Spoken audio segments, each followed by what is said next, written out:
Tiểu thư, có thể ghép bàn được không? Xin lỗi, chỗ này có người rồi. Giờ hết rồi. Phục vụ tính tiền. Để ta.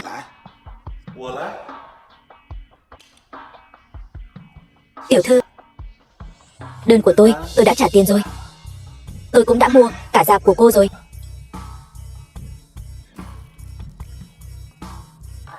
Trông trừu tượng thế. Nhà anh không có gương sao? Tự mình không biết, soi vào đi chứ. Đủ đôi đó. Tôi thích.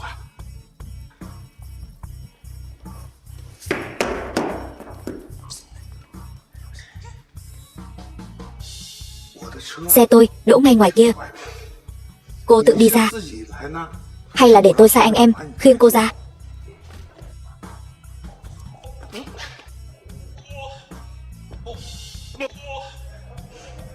Con đàn bà đáng ghét. Đúng là được voi đòi tiên. Dạ tiên sinh, xe của ngài bị đập rồi. Đi.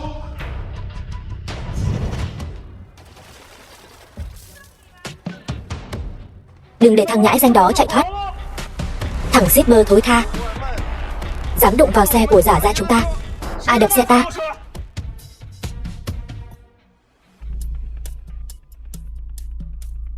Chính là thằng nhóc này đập xe ta sao? Tao thấy mày cũng là thằng cứng đầu đấy. Anh em trên giang hồ rất trọng tình nghĩa. Tiền thì không cần mày trả. Mày chỉ cần quỳ xuống đây.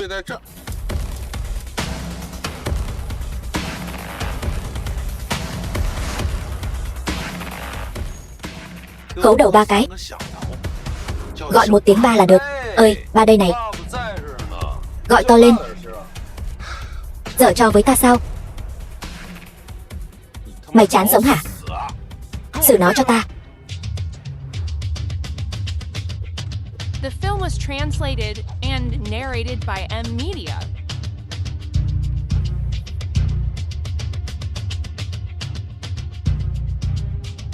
Giở trò với mày thì đã sao? Bọn mày ngày thường người đông thế mạnh, có tí tiền thì tưởng ngon sao? Mày biết cái kính này bao nhiêu tiền không? 5 vạn. 10 vạn đủ không? 10 vạn. Đủ thì đủ rồi. Không phải mày một thằng shipper mà có thể bỏ ra từng này tiền sao? 20 vạn. 30 vạn. Mày điên rồi. Dừng tay. Anh chỉ có 40 vạn tiết kiệm thôi. Anh mà đập tiếp là anh trắng tay đấy. Chỉ cần em bình an là đủ rồi. 40 vạn. Nhưng để tao thấy mày lần nữa, tao đập không phải xe nữa đâu.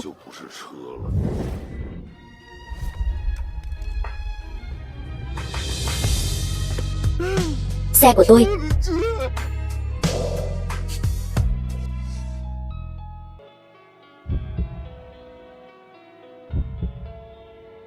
Sao vậy? Tôi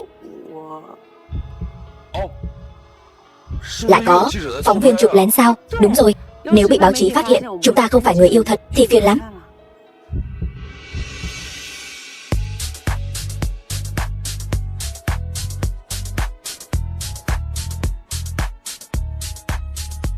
Em yên tâm, có anh ở đây chắc chắn sẽ không để họ phát hiện ra đâu.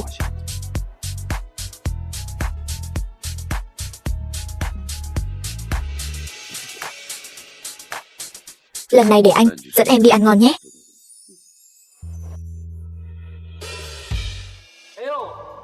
Vương ca, lâu rồi không gặp. Có chuyện gì không? Vương ca, hà tất phải khách sáo như vậy. Chúng ta đều là đàn ông. Chi bằng bỏ qua hiềm khích trước đây. Sau này tôi sẽ giúp anh để ý Lâm Nguyệt Nguyệt. Anh dạy tôi cách bám víu các bà chị giàu có được không? Được thôi. Vậy thì anh hãy bắt đầu từ việc học cách làm người trước đã. Vương Phong, có phải ta đã nể mặt ngươi quá rồi không? Ngươi, một tên giao hàng hôi hám, cũng không xem lại thân phận của mình là gì. Nơi sang trọng như thế này mà ngươi cũng xứng vào sao? Tôi xứng hay không xứng cũng chẳng cần ngươi ở đây chất vấn tôi. Còn ngươi, loại người bẩn thỉu này, mới không xứng xuất hiện ở đây. Ta, Lục Hạo Thiên, tuy xa cơ thất thế, nhưng so với ngươi, tên giao hàng hôi hám, vẫn có mặt mũi hơn nhiều. Cũng chỉ là một cái khách sạn thôi mà, ta xem ai dám cản ta. Xin chào tiên sinh, xin vui lòng xuất trình thẻ hội viên của ngài. Thẻ hội viên? Đúng vậy, chúng tôi, Tả Ngạn Paris là khách sạn theo chế độ hội viên, chỉ phục vụ hội viên. Không phải chỉ là một cái thẻ hội viên sao? Làm cho tôi một cái. Xin lỗi, thẻ hội viên của chúng tôi hoàn toàn không bán ra ngoài. Muốn trở thành hội viên, bắt buộc phải có lời mời của hội viên cũ. Ngươi cười cái gì? Cái mà Lục Hạo Thiên ta không có, ngươi, một tên giao hàng hôi hám, làm sao có được? Tôi quả thật không có thẻ hội viên. Ngươi không có thẻ hội viên, vậy sao ngươi dám dẫn Lâm tỷ đến đây ăn đại tiệc? Ngươi lấy đâu ra tự tin vậy? Lục Hạo Thiên, hắn có thẻ hội viên không? Liên quan gì đến anh? Tôi thấy anh rảnh rỗi quá nhỉ? Tôi không phiền, hủy bỏ kỳ nghỉ của anh. Lâm tỷ về đúng lúc lắm. Hắn ta là một tên lừa đảo. Hắn ta căn bản không có thẻ hội viên. Cẩn thận hắn ta lừa tỷ đấy. Vương Phong, đều là đàn ông với nhau cả. Ngươi không muốn tiêu tiền, những trò mèo đó tôi đều biết cả. Nếu biết điều thì ngươi hãy thành thật với Lâm tỷ đi. Nếu không, ta sẽ không tha cho người đâu. Tôi tin Vương Phong sẽ không lừa tôi. Lâm tỷ, hắn ta là một tên lừa đảo. Sao tỷ có thể tin hắn ta chứ? Vương tiên sinh, chỗ ngài đã đặt, đã được chuẩn bị sẵn sàng. Mời ngài vào trong dùng bữa. Sao có thể? Hắn ta chỉ là một thằng giao hàng thôi. Sao có thể có thẻ hội viên được? Vương Phong là VIP đặc biệt, không cần thẻ hội viên đâu. Hiểu chưa? Làm sao có thể?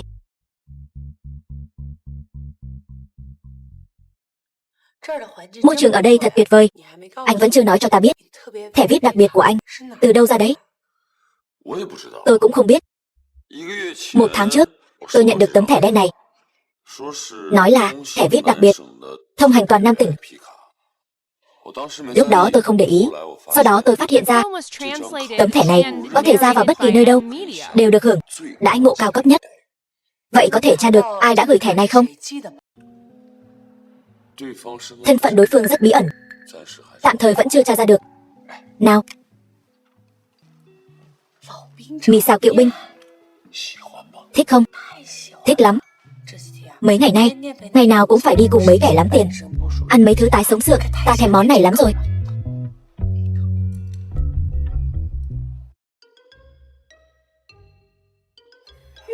Nguyệt Nguyệt, đây chẳng phải là đại minh tinh Lâm Nguyệt Nguyệt sao? Nguyệt Nguyệt, em thích chị lắm. Tôi rất thích cô. Tôi muốn chụp ảnh cùng cô. Vương tiên sinh, Lâm tiểu thư, hai người mau đi cửa sau đi. Fan của Lâm tiểu thư sắp xông lên rồi. Đi mau.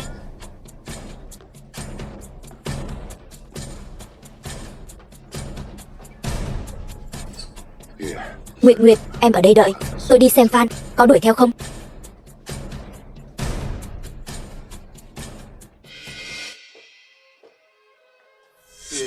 Nguyệt Nguyệt, trùng hợp quá. Họ Triệu, sao ở đâu cũng gặp anh vậy? Không ngờ, sau khi rời bỏ ta, cô sống thảm hại như vậy. Nếu cô cầu xin ta, ta vẫn sẽ cân nhắc cho cô quay lại bên cạnh ta. Không cần. Lâm Nguyệt Nguyệt, đừng có không biết điều. Ta nói cho cô biết, ta có thể nâng cô lên, cũng có thể hủy hoại cô, kể cả tên giao hàng kia của cô nữa. Không tin thì cứ thử đi. Triệu Quang Diệu, ta cảnh cáo anh, nếu anh dám động đến Vương Phong, ta không ngại cùng anh ngọc thạch câu phần. Cô biết ta muốn làm gì? Gây bất lợi cho cô. Triệu Quang Diệu, bên cạnh ta toàn là cẩu tử. Nếu anh còn muốn yên ổn, ngồi mắt ăn bát vàng thì ta khuyên anh đừng chọc ta. Sao? Sợ rồi sao? Vậy ta khuyên anh tốt nhất đừng làm phiền cuộc sống của ta nữa. Lâm tiểu thư, tôi thấy cô hiểu lầm rồi. Hôm nay tôi đến là để bàn công việc với cô.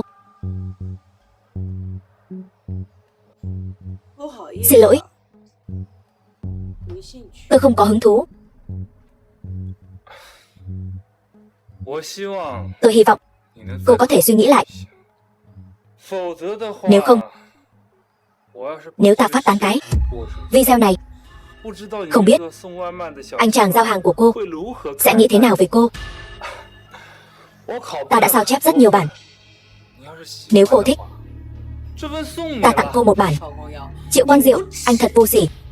Sao trước đây ta lại mù quáng yêu một tên như anh? Nguyệt Nguyệt, em thừa nhận em yêu tôi rất vui. Chỉ cần em muốn, tôi vẫn sẽ tha thứ cho em. Ăn sơn hào hải vị nhiều rồi, thỉnh thoảng ăn quán vỉa hè, tôi cũng có thể hiểu được. Xét cho cùng, tôi cũng là người thích tìm kiếm kích thích. Ta tin em sẽ đưa ra lựa chọn đúng đắn nhất.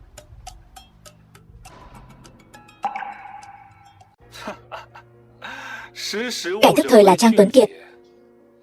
Em quả nhiên không làm ta thất vọng. Nguyệt Nguyệt, sau này tôi vẫn sẽ đối xử tốt với em như trước. Kỳ lạ thật. Triệu Quang Diệu, anh thật sự làm ta mở mang tầm mắt. Anh có hiểu thế nào là yêu và tôn trọng không? Chẳng lẽ anh nhìn một người chỉ nhìn vào vẻ bề ngoài thôi sao? Giống như anh ăn một món ăn, anh chỉ nhìn nó có sang trọng hay không. Nếu không thì sao? Vậy anh sẽ chọn sô-cô-la trông như phân, hay phân trông như sô-cô-la? Dĩ nhiên là phân trông như sô-cô-la rồi. Ăn cái gì quan trọng sao? Ta chỉ quan tâm người khác thấy ta ăn cái gì. Nếu cô là ta, cô sẽ chọn cái gì? Ta cái nào cũng không cần. Cho dù là trở thành bạn đời của anh hay trở thành đối tác của anh, đều khiến ta cảm thấy ghê tởm. Nhặt lên. Triệu Quang Diệu, anh có thể hủy hoại ta, nhưng anh đừng hòng tiếp tục khống chế ta. Cô Lâm Nguyệt Nguyệt, ta có thể cho cô thêm một cơ hội. Chỉ cần cô nhặt lên, ta vẫn sẽ tha thứ cho cô. Nếu không thì Ngọc Hoàng cũng không cứu được cô.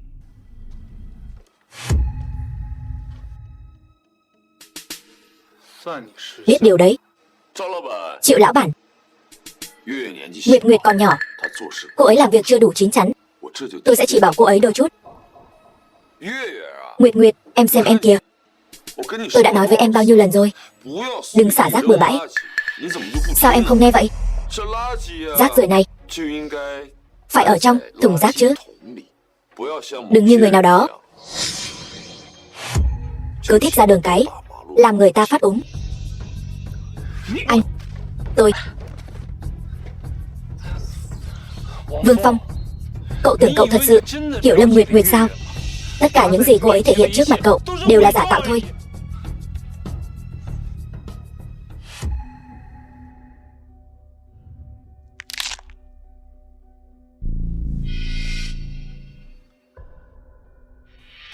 Chỉ là trò đổi mặt ai đi rẻ tiền, mánh khóe tầm thường thôi. Cho dù là thật, tôi cũng tin Nguyệt Nguyệt. Cậu có tin tôi bây giờ sẽ lan truyền nó ra ngoài không? Tôi Triệu Quang Diệu, tôi nói cho anh biết, nếu anh dám phát tán nó ra ngoài, tôi sẽ cho anh biết hai chữ hối hận viết như thế nào. Được. Vương Phong, Lâm Nguyệt Nguyệt, hai người cứ đợi đấy.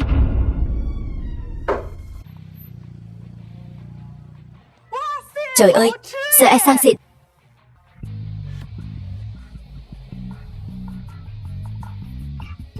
Đây chẳng phải là bạn trai cũ của Lưu Yến sao? Cà phê của cô.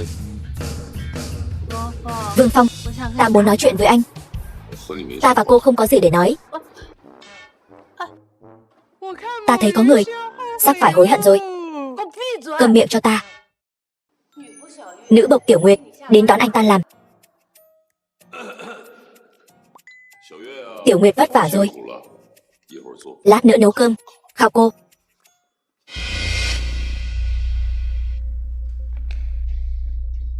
Ngài là Vương Phong sao? Chúng tôi có việc mời ngài qua một chuyến. Tiên sinh, các người có phải nhầm lẫn rồi không? Vương Phong không thể nào làm ra loại chuyện như vậy. Tiểu thư, đừng kích động, Quân Thành tập đoàn chúng tôi làm việc rất coi trọng chứng cứ. Nếu không liên quan tới hắn, chúng tôi tự nhiên sẽ thả hắn ra. Lần đầu tiên chồng tôi bị tố cáo, tôi cũng nói như vậy. Kết quả thì sao? Chính là hắn ta làm. Chồng ngươi là chồng ngươi. Vương Phong không giống những người đàn ông khác. Này, đừng đi chứ. Thằng nhóc, gan cũng không nhỏ, dám chạy đi quấy rối Kiều Nhị tiểu thư của Quân Thành tập đoàn chúng tôi. Ta không hiểu các ngươi đang nói gì. Biết Quân Thành tập đoàn chứ? Tập đoàn tài chính lớn nhất toàn cầu, công ty đầu tư trực thuộc Tô thị gia tộc. Vậy thì có quan hệ gì với ta?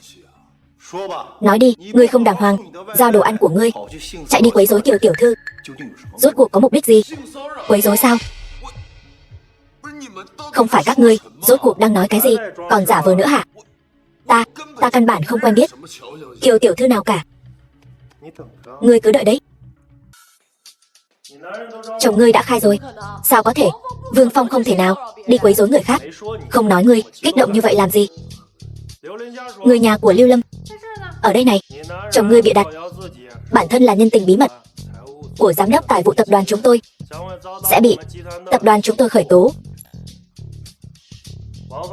Người nhà của Vương Phong có. Ngươi còn vanh váo lắm cơ. Đàn ông nhà ngươi quấy rối Nhị tiểu thư nhà chúng ta, nhưng mà hắn ta mồm mép, đến giờ vẫn chưa khai. Nhưng mà chúng ta có đầy cách sẽ khiến hắn nhận tội. Chuyện chưa từng làm sao mà nhận? Quả nhiên là vợ chồng. Chưa thấy quan tài chưa đổ lệ phải không? Đây chính là bằng chứng. Sao, cạn lời rồi chứ gì? Sao trông cô quen mắt thế nhỉ? Lâm Nguyệt Nguyệt, đại minh tinh Lâm Nguyệt Nguyệt. Anh vừa nói video là ngày 15 tháng 10, quay lúc 9 giờ tối. Đúng rồi, tối hôm đó Vương Phong ở cùng tôi mà. Ở cùng với cô. Vậy tối hôm đó hai người ở đâu? Chúng tôi ở phía tây thành phố, công viên Ngọc Đàn. Chính là khu rừng nhỏ phía tây thành phố. Tối muộn rồi, cô với Vương Phong làm gì trong rừng vậy? Chẳng lẽ... Nói mau, làm gì? Chúng tôi... Hai người... Đó là lần đầu tiên tôi... Lần đầu tiên tận mắt thấy đom đóm. Đom đóm. Tối hôm đó, Vương Phong dẫn tôi đi công viên Ngọc Đàn, bắt đom đóm. The film was translated and narrated by M Media. Lâm Nguyệt Nguyệt cho tôi xem ảnh rồi. Tối đó cô ấy với Vương Phong đúng là ở trong công viên bắt đom đóm. Tôi đã gọi điện hỏi công ty giao đồ ăn. Ngày xảy ra vụ việc, Vương Phong đúng là có xin nghỉ. Có thể tra được cụ thể người nhận đơn là ai không? Đang tra. Nhưng mà đã tra ra được số điện thoại của người giao hàng. Đúng là không phải Vương Phong. Nhưng mà trong video rõ ràng xuất hiện là mặt của Vương Phong mà. Vương tiên sinh, hình như là hiểu lầm rồi. Đúng là chúng tôi nhầm. Mong ngài lượng thứ. Mời ngồi. Mời. Vương tiên sinh, tôi đại diện Quân Thành tập đoàn, xin lỗi ngài. Xin lỗi thì khỏi. Tôi có một việc muốn nhờ. Mong hai vị có thể giúp tôi một chút. Ngài cứ nói. Chỉ cần tôi có thể giúp được, chúng tôi nhất định sẽ dốc hết sức. Hai người nói, người đàn ông trong video trông giống tôi. Tôi muốn hai vị giúp tôi điều tra rốt cuộc là chuyện gì đang xảy ra. Chuyện này cũng là điều đang làm phiền chúng tôi. Chuyện này liên quan đến sự an toàn của Kiều tiểu thư nhà chúng tôi. Quân Thành chúng tôi nhất định sẽ dốc hết sức điều tra chân tướng. Ngài cứ yên tâm, chỉ cần có bất kỳ tiến triển gì, chúng tôi sẽ báo cho ngài ngay lập tức. Cái gì? Để Vương Phong chạy thoát rồi? Lũ vô dụng, làm ăn kiểu gì vậy?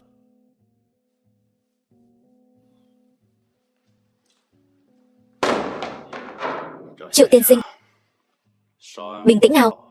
Ông bảo tôi bình tĩnh. Tôi đã cho hắn ta những 100 vạn.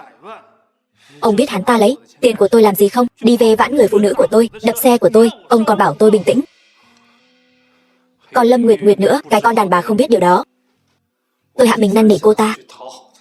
Cô ta lại mỉa mai tôi. Triệu tiên sinh, xem ra ông rất ghét cả hai người họ. Luật sư Lưu, chẳng lẽ tôi thể hiện chưa đủ rõ ràng sao? Vậy anh có muốn cho Vương Phong này một lần nữa trắng tay, còn Lâm Nguyệt Nguyệt phải hối hận, khóc lóc, cầu xin anh tha thứ không?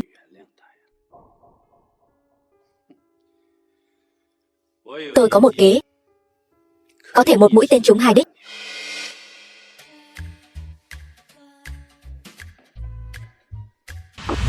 Tần Di Phi, fan tư sinh của Lâm Nguyệt Nguyệt. Nguyệt Nguyệt tỷ, em mang đồ diễn của chị tới rồi đây. Em là nhà tạo mẫu mới sao? Trước đây chị chưa gặp em bao giờ. Nguyệt Nguyệt tỷ không nhớ em sao? Em là fan cuồng của chị đó. Vậy sao? Em còn có cả chữ ký của chị nữa này. Dù chị không nhớ em, nhưng em sẽ không bao giờ quên chị. Lâu rồi không gặp. Tần Di Phi. Gương mặt của cô. Sao? Tôi sang Hàn Quốc phẫu thuật thẩm mỹ theo khuôn mặt của cô đó. Thế nào? Đẹp không? Chuyện trước kia tôi đã bỏ qua rồi. Tại sao cô còn đeo bám tôi mãi thế? Đừng mạnh tay thế. Đau lắm. Nguyệt Nguyệt tỷ, lần này em không phải đang theo dõi chị đâu. Giờ em cũng là diễn viên rồi. Đùa chút thôi mà. Sao chị hung dữ vậy? Đùa. Cô làm fan cuồng của tôi những 3 năm trời. Cạy khóa của ta, ngủ trong bồn tắm của ta, mặc quần áo của ta, còn quăng quần lót vào trong ấm nước của ta. Ngươi nói với ta ngươi đang đùa sao? Nguyệt Nguyệt tỷ, đừng giận dữ như vậy mà. Đã nhiều năm rồi, ta sớm đã nghĩ thông rồi. Ta đã không còn mê luyến người nữa. Ta quyết định trực tiếp biến thành ngươi. Ngươi trực tiếp nghỉ hưu an dưỡng là được rồi. Ngươi chẳng phải sớm đã muốn rút khỏi giới giải trí rồi sao? Cô mơ đi. Đợi lát nữa trận đấu đầu tiên chính là chúng ta đóng đối thủ. Chúng ta còn phải lên sân khấu trình diễn nữa chứ. Nhưng ngươi yên tâm, ta đã tìm người sắp xếp. Vai diễn của chúng ta đâu vào đấy rồi. Xem, ta đây diễn đại tiểu thư xinh đẹp, còn ngươi thì diễn người hầu của ta. Thế nào, có phải rất phù hợp với thân phận của chúng ta? Rất xứng phải không? 30 phút sau.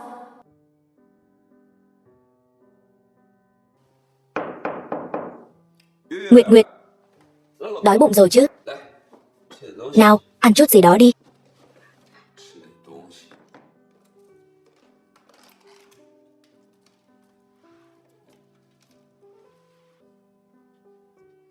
Sao vậy? Chẳng lẽ ban giám khảo nhãn lực lại kém đến vậy sao? Xin lỗi. Là ta ăn nói vụng về quá, lại khiến cô buồn lòng rồi.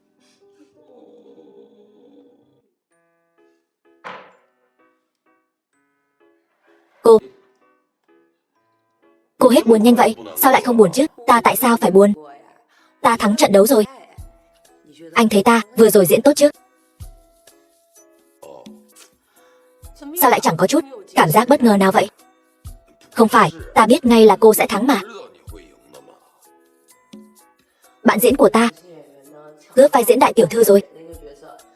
Cô ta tưởng mình diễn vai mỹ nhân là có thể lấn át ta, nhưng cô ta không biết rằng người dung mạo tầm thường mà diễn đại mỹ nhân ngược lại sẽ bị khán giả ghét bỏ. Anh nói xem, cô ta tự lấy đá ghẻ chân mình, có phải rất nực cười không? Quả thật là không được thông minh cho lắm. Tần Di Phi, ngươi thấy ta nói có đúng không? Ta khuyên ngươi học làm người trước học nghệ, bớt làm mấy trò tà môn ngoại đạo này đi. Cảm ơn Nguyệt tỷ, thật là được dạy bảo. Nhưng mà Lâm Nguyệt Nguyệt, bao nhiêu năm rồi, sao ngươi vẫn chẳng có chút tiến bộ nào cả? Để ngươi thắng trận đầu tiên chỉ là một phần trong kế hoạch của ta mà thôi. Tiếp theo chúng ta cứ chờ xem. Lâm tỷ, có tin tức cần tỷ xem qua. Tin tức gì? Về Tần Di Phi. Chuyện gì? Cô ta nói màn trình diễn đầu tiên của cô ta bị thất bại là do tỷ trên sân khấu trực tiếp tát cô ta một cái, tát đến choáng váng, nói bậy. Tần tiểu thư, màn kịch trên sân khấu này diễn chẳng ra gì cả. Vở diễn dưới sân khấu diễn cũng ra trò đấy chứ. Lúc đó không phải cô đang ở giữa sân khấu, muốn tôi thật sự tát cô sao? Tôi đã 3 lần từ chối, là cô quỳ xuống cầu xin tôi mới đồng ý. Vậy thì sao? Có người khác làm chứng cho cô không? Cô và trợ lý của cô chẳng phải đều thấy cả rồi sao? Vậy thì sao? Trợ lý của tôi sẽ làm chứng cho cô sao? Nguyệt tỷ, lần sau gặp chuyện này cẩn thận một chút. Dù sao chuyện này cô nói không rõ đâu. Sàn nhà trơn quá. Cô xem, cô ngã rồi kìa. Xung quanh đây cũng chẳng có ai, không ai làm chứng cho cô, biết làm sao bây giờ? Cô đúng là đã khôn hơn rồi đấy, nhưng vẫn chưa đủ tàn nhẫn. Đàn bà như cô, ngày ngày chìm đắm trong tình yêu, một bụng oán khí, vĩnh viễn không thể nào tàn nhẫn được. Nếu cô thật sự có bản lĩnh thì đánh tôi đi. Cô im miệng đi. Tôi chưa từng thấy ai lại xin ăn đòn như thế. Cô đánh tôi đánh cô thì đã sao? Tôi muốn đánh cô không phải chỉ 1-2 ngày rồi. Biết thế, tôi ở trên sân khấu đã đánh cô thêm vài cái rồi. Khuôn mặt của tôi sang Hàn Quốc làm 300 vạn đấy. Lâm Nguyệt Nguyệt, tôi liều với cô. Tần Di Phi, cô điên rồi. Lâm Nguyệt Nguyệt, mau dừng tay lại cho tôi. Lâm Nguyệt Nguyệt, đánh người trên sân khấu thì thôi đi, bây giờ cô lại còn chạy đến phòng trang điểm của người khác để xả giận. Cô có phải quá kiêu ngạo rồi không? Đạo diễn, đừng nói to như vậy, tôi sợ. Không sao, có tôi ở đây, sau này sẽ không ai dám bắt nạt cô nữa.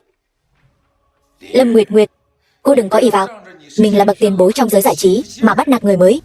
Nếu không phải trợ lý của Di Phi kịp thời cầu cứu tổ chương trình, cô có phải đánh mất mạng người ta rồi không? Đạo diễn, cứu người nào lại dẫn theo cả đống phóng viên thế này? Rõ ràng là một cái bẫy đang chờ ngài sập đấy. Cô đánh người còn lý lẽ sao? Cô xem, cô đánh Di Phi ra nông nỗi này rồi. Minh tinh nổi tiếng Lâm Nguyệt Nguyệt tát diễn viên mới trong phòng trang điểm. Diễn viên mới Tần Di Phi rơi lệ tại hiện trường. Đạo diễn Lưu Minh Nhân nghiêm khắc ngăn chặn hành vi bắt nạt của Lâm Nguyệt Nguyệt. Cô làm tôi quá thất vọng. Cho dù là một cái bẫy, chẳng phải cô cũng tự nhảy vào đó sao? Cô chẳng lẽ không đánh người sao? Đợi đã.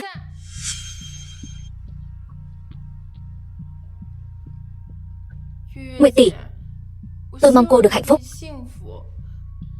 Như vậy cô sẽ không có nhiều oán khí như vậy, có thể làm người tốt. Cảm ơn cô. Ta cũng tặng người một câu, mong người trước tiên học làm người đi đã.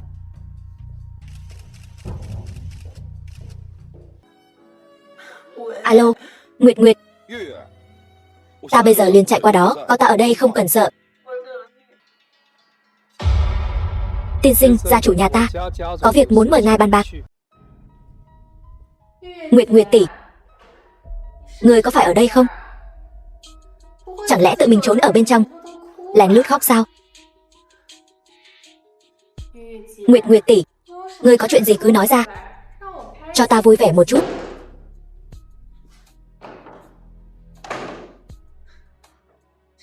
Tìm được ngươi rồi, Nguyệt Nguyệt tỷ. Ta có một kế, có thể nhất tiến hạ song điêu. Nói nghe thử. Như vậy đối phó Vương Phong là không có tác dụng. Hắn vốn dĩ chẳng có gì, còn có cái gì sợ mất nữa chứ. Còn có Lâm Nguyệt Nguyệt, phí hết tâm tư đi che chở hắn, không tự lượng sức. Đánh rắn phải đánh 7 tấc. Vương Phong quan tâm nhất cái gì? Cái gì? Lâm Nguyệt Nguyệt chứ còn gì nữa.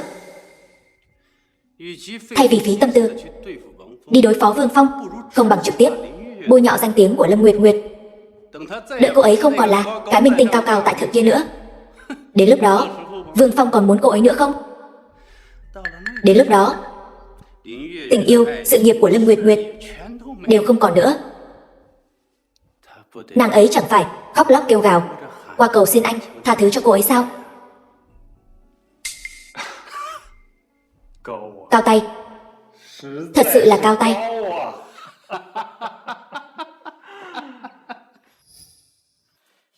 Nguyệt Nguyệt tỷ, nếu tỷ không thích vai diễn này, lần sau ta tìm người đổi cho tỷ một cái khác nha. Nếu ngươi còn dám gọi ta là Nguyệt Nguyệt tỷ, ta liền xé rách miệng ngươi ra.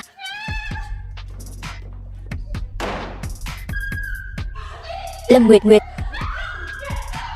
cho ngươi lắm mồm, ngươi đừng đánh nữa. Cái bô của ngươi đã đổ lên đầu ta rồi, ta cứ đánh ngươi một trận ra trò rồi nói sau. Nói xem, ngươi còn dám giở trò mèo nữa không? Ta không dám nữa. Thề cho ta xem, nếu không ta sẽ đâm cái mũi giả của ngươi vào trong óc ngươi đấy. Ta thề, ta không dám nữa rồi. Ôi, thuê bao quý khách vừa gọi, tạm thời không liên lạc được, xin quý khách vui lòng gọi lại sau.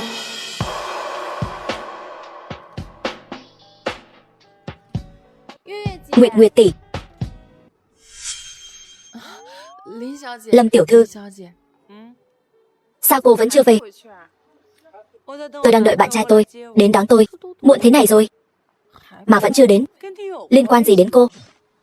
Nếu cô không có việc gì thì mau đi đi, thì đừng ở đây gây phiền phức cho người khác. Tôi cũng đang đợi bạn trai tôi đấy. Lâu rồi không gặp, Lâm tiểu thư. Triệu Quang Diệu, tôi đã nói rất rõ ràng rồi, tôi sẽ không ký hợp đồng với công ty của anh. Tôi e là cô hiểu lầm rồi. Tôi đến đón nghệ sĩ của công ty chúng tôi, Tần Di Phi. Cô ấy cũng giống như cô, đều là những diễn viên rất có thiên phú. Hơn nữa, hai người trông cũng có vài phần giống nhau. Tuy nhiên cô ấy vẫn cần học hỏi từ bậc tiền bối như cô. Dù sao Tần Di Phi cũng trẻ hơn cô nhiều. Vậy chúng ta sẽ không làm lỡ thời gian của Lâm tiểu thư đứng ngoài trời lạnh nữa. Tôi còn phải đưa Tần tiểu thư về. Xét cho cùng có những người thà ngồi khóc ở ghế sau xe giao đồ ăn, cũng không muốn cười trong xe mạch. Cô thấy có kỳ lạ không? Xin lỗi, thuê bao quý khách vừa gọi. Vương Phong, anh đã hứa sẽ đến mà. Chẳng lẽ anh cũng lừa tôi sao? Diễn viên xuất sắc Trung Quốc mùa 1, lễ trao giải cuộc thi diễn xuất sẽ khai mạc sau nửa tiếng nữa. Quý vị khách mời hãy chuẩn bị sẵn sàng. Lâm lão sư, lát nữa lên sân khấu, cần ngài mặc bộ trang phục biểu diễn lần trước tôi đã mang đến cho ngài rồi. Được rồi, cảm ơn. Vừa rồi chúng ta đã công bố Á quân của cuộc thi diễn xuất lần này. Tiếp theo sẽ long trọng giới thiệu quán quân mùa đầu tiên của cuộc thi diễn xuất lần này. Đó chính là nữ diễn viên nổi tiếng Lâm Nguyệt Nguyệt. Xin mời quý vị cho một tràng pháo tay để chào đón Lâm Nguyệt Nguyệt tiểu thư. Sao cô ta lại ăn mặc như vậy mà lên sân khấu được nhỉ? Chắc chắn là muốn gây chú ý, muốn câu view rồi. Thật là không có điểm dừng. Chúng ta hãy cùng chúc mừng một lần nữa Lâm Nguyệt Nguyệt tiểu thư giành được giải thưởng cao quý. Lâm Nguyệt Nguyệt tiểu thư trong phần biểu diễn đã dùng diễn xuất tinh tế của mình để dẫn đầu và giành được ngôi vị quán quân, thật sự là xứng đáng với danh hiệu. Xin chúc mừng. Tôi muốn tố cáo lý do Lâm Nguyệt Nguyệt có thể giành quán quân là vì thứ 6 tuần trước, tại một khách sạn cao cấp, cô ta đã giao dịch quyền sắc với nhà sản xuất chương trình. Cô đang nói bậy bạ gì vậy? Cô có bằng chứng không? Tôi đương nhiên có bằng chứng. Bằng chứng này là giả mạo. Tôi chưa bao giờ gặp riêng nhà sản xuất. Hơn nữa hôm đó tôi luôn ở cùng bạn trai tôi. Cô nói cô có bạn trai. Anh ta đâu? Cô dẫn anh ta ra cho mọi người xem đi. Chứng minh đi. Anh ta đâu?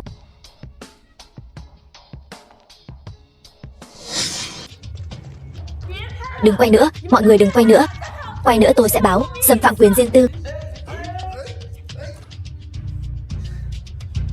Lâm tỷ, tỷ thay đồ trước đi.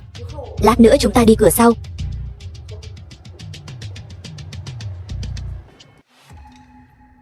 Quần áo của tôi đâu? Tôi vừa treo ở đây mà, sao lại không thấy nữa rồi? Dì ơi, quần áo chúng tôi để ở đây đâu rồi? Dì có thấy không? Lúc nãy chuyên viên trang điểm nói đồ đạc trong phòng này đều không dùng nữa, nên tôi đã vứt hết đi rồi.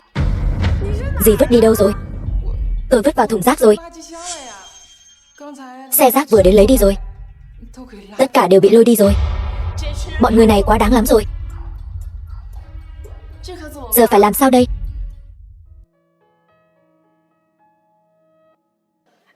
Kia chẳng phải minh tinh đó sao?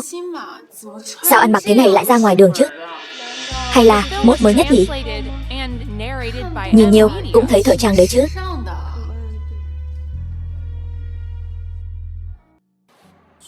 Tôi thích Nguyệt Nguyệt. Cô ấy mới là người tôi nên trân trọng. Sinh nhật vui vẻ. Chỉ cần em bình an là đủ rồi. Hy vọng hôm nay chúng ta vẫn có thể trong biển người mênh mông gặp lại nhau. Vương Phong, anh rốt cuộc đi đâu rồi? Anh có phải gặp chuyện gì không? Nếu khi em cần anh mà anh lại không ở bên cạnh em, thì cả đời này em cũng không thể tha thứ cho mình. Biển người mênh mông này, chúng ta còn có thể gặp lại nhau không?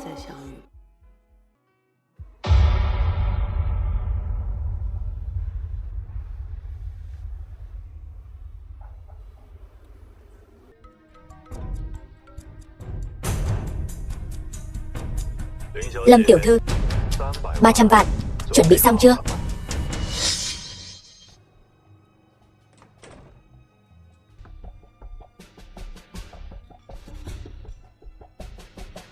Tiểu Lục, ai cho phép anh vào nhà tôi? Tôi tất nhiên là mở cửa đi vào rồi. Mở cửa đi vào? Anh lấy đâu ra chìa khóa? Cô có biết điểm yếu lớn nhất của cô là gì không? Chính là quá tin tưởng người khác. Tôi tranh thủ lúc rảnh đã trộm một chiếc chìa khóa của cô, rồi lén lút đánh thêm một chiếc. Đừng đứng đó. Lại đây, ngồi đi nhanh, mời. Nói đi, có chuyện gì? Tiền. Chuẩn bị thế nào rồi? Tiền gì? Tất nhiên là tiền bịt miệng rồi. Cô không muốn những chuyện của cô bị đăng lên mạng chứ? Tôi có làm chuyện gì mờ ám đâu. Tin nóng hổi đây. Bạn trai mới của đại minh tinh Lâm Nguyệt Nguyệt lại là một phú hào bí ẩn. Này, cô nói xem mấy cái tài khoản truyền thông kia sẽ nghĩ thế nào? Thằng nhãi nhà họ Vương đó từ nhỏ đã là thứ không cha không mẹ.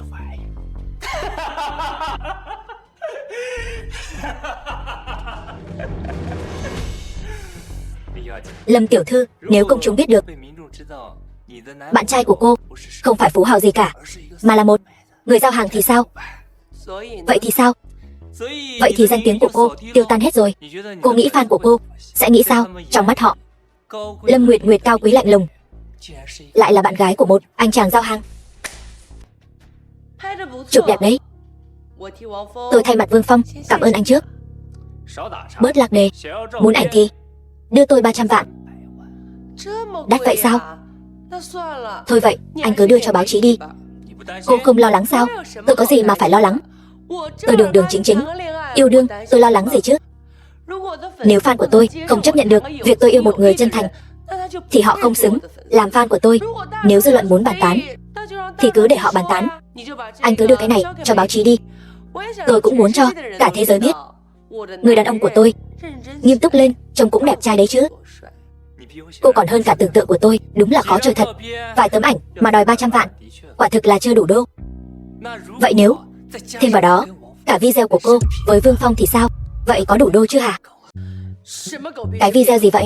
Tôi với anh ta Có hành động thân mật gì đâu. Lấy đâu ra video chứ? Đừng có giả nai nữa. Video này chính là mặt của cô với Vương Phong. Chất lượng quay phim cũng khá ổn đấy chứ. Mỗi lần xem là tôi lại thấy sụp sôi. Chúng ta cùng xem nhé. Sao lại? Xem cô bình thường nghiêm nghị thế nào. Trên dừng lại khá là dẻo miệng đấy chứ. Bỏ 300 vạn mua cái video này không đắt đâu nhỉ. Video quay cũng được đấy. Nhưng nếu là 30 đồng thì tôi sẽ cân nhắc mua một bộ. Đây là video của cô đấy. Cô không lo lắng sao? Người trong đó căn bản không phải là tôi. Người ta có nốt ruồi sau lưng, tôi thì không có. Đúng rồi, mấy người dùng AI ghép lại sao? Sao có thể chứ? Mấy người làm chuyện này cũng đâu phải 1-2 lần. Hồi đó vu oan Vương Phong, quấy rối người khác cũng là dùng AI ghép lại sao? Đúng rồi, còn vu oan tôi với cái tên nhà sản xuất nào đó, bức ảnh đó cũng là AI ghép lại sao? Lục Hạo Thiên, tôi với anh không thù không oán, còn nâng đỡ anh bao nhiêu năm, anh lại báo đáp tôi như thế này sao? Sao? Còn muốn tát tôi, phải không? Lâm tiểu thư, trước kia lúc cô đang trên đỉnh cao, tôi còn gọi cô một tiếng Lâm tỷ. Bây giờ cô như chuột chạy qua đường, cô đấu lại được tôi sao? Trước kia thằng nhóc Vương Phong bị tôi đánh, còn có cô chống lưng. Bây giờ cô bị tôi đánh, ai chống lưng cho cô đây? Giả mạo thì đã sao? Chỉ cần mọi người biết là cô là được rồi. Có một nốt ruồi thôi mà, về Photoshop là xong rồi. Nói như vậy, anh là định đâm đầu vào tường, cũng không quay đầu lại, nhất tâm chỉ muốn làm còn tốt thí mạng cho đám người đó thôi hả? Vương Phong, anh không phải bị đưa ra nước ngoài rồi sao? Chuyện tôi vẫn còn sống làm anh thất vọng lắm sao? Tôi cho anh một lời khuyên, khi nói chuyện với tôi thì hãy chú ý thái độ của anh. Nếu không, hai người bạn phía sau tôi sẽ không thích cái kiểu vô lễ của anh đâu. Thế mới đúng chứ. Xem ra anh cũng là người biết nghe lời khuyên đấy. Vậy tôi tặng anh thêm một lời khuyên nữa. Nếu bây giờ anh dừng tay, giao video và kẻ chủ mưu ra đây, ta sẽ nương tay với ngươi. Một video mà tốn 300 vạn, ngươi bảo ta nộp thì ta phải nộp sao? Sở Ninh, đại tổng quản Tô gia tộc. Hai diễn viên này đóng phim cùng ngươi, tưởng lừa được ta ngu ngốc đến vậy sao? Đồ ngu, ai cho phép ngươi nói chuyện với chủ nhà ta như thế hả? Sở Ninh không thể nhịn được nữa. Đây là do ngài dạy tôi. Một đoạn video bị đặt, ngươi cũng muốn đổi lấy 300 vạn sao? Video này có đủ đổi lấy mạng ngươi không? Trời ơi, cứu với!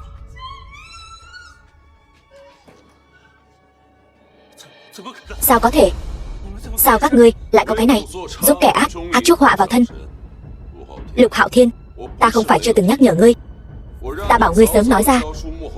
Kẻ chủ mưu mà ngươi không chịu, vậy tội sỉ nhục nhị tiểu thư Kiều gia này, ngươi tự làm thì một mình gánh chịu đi, giao cho Kiều gia xử lý.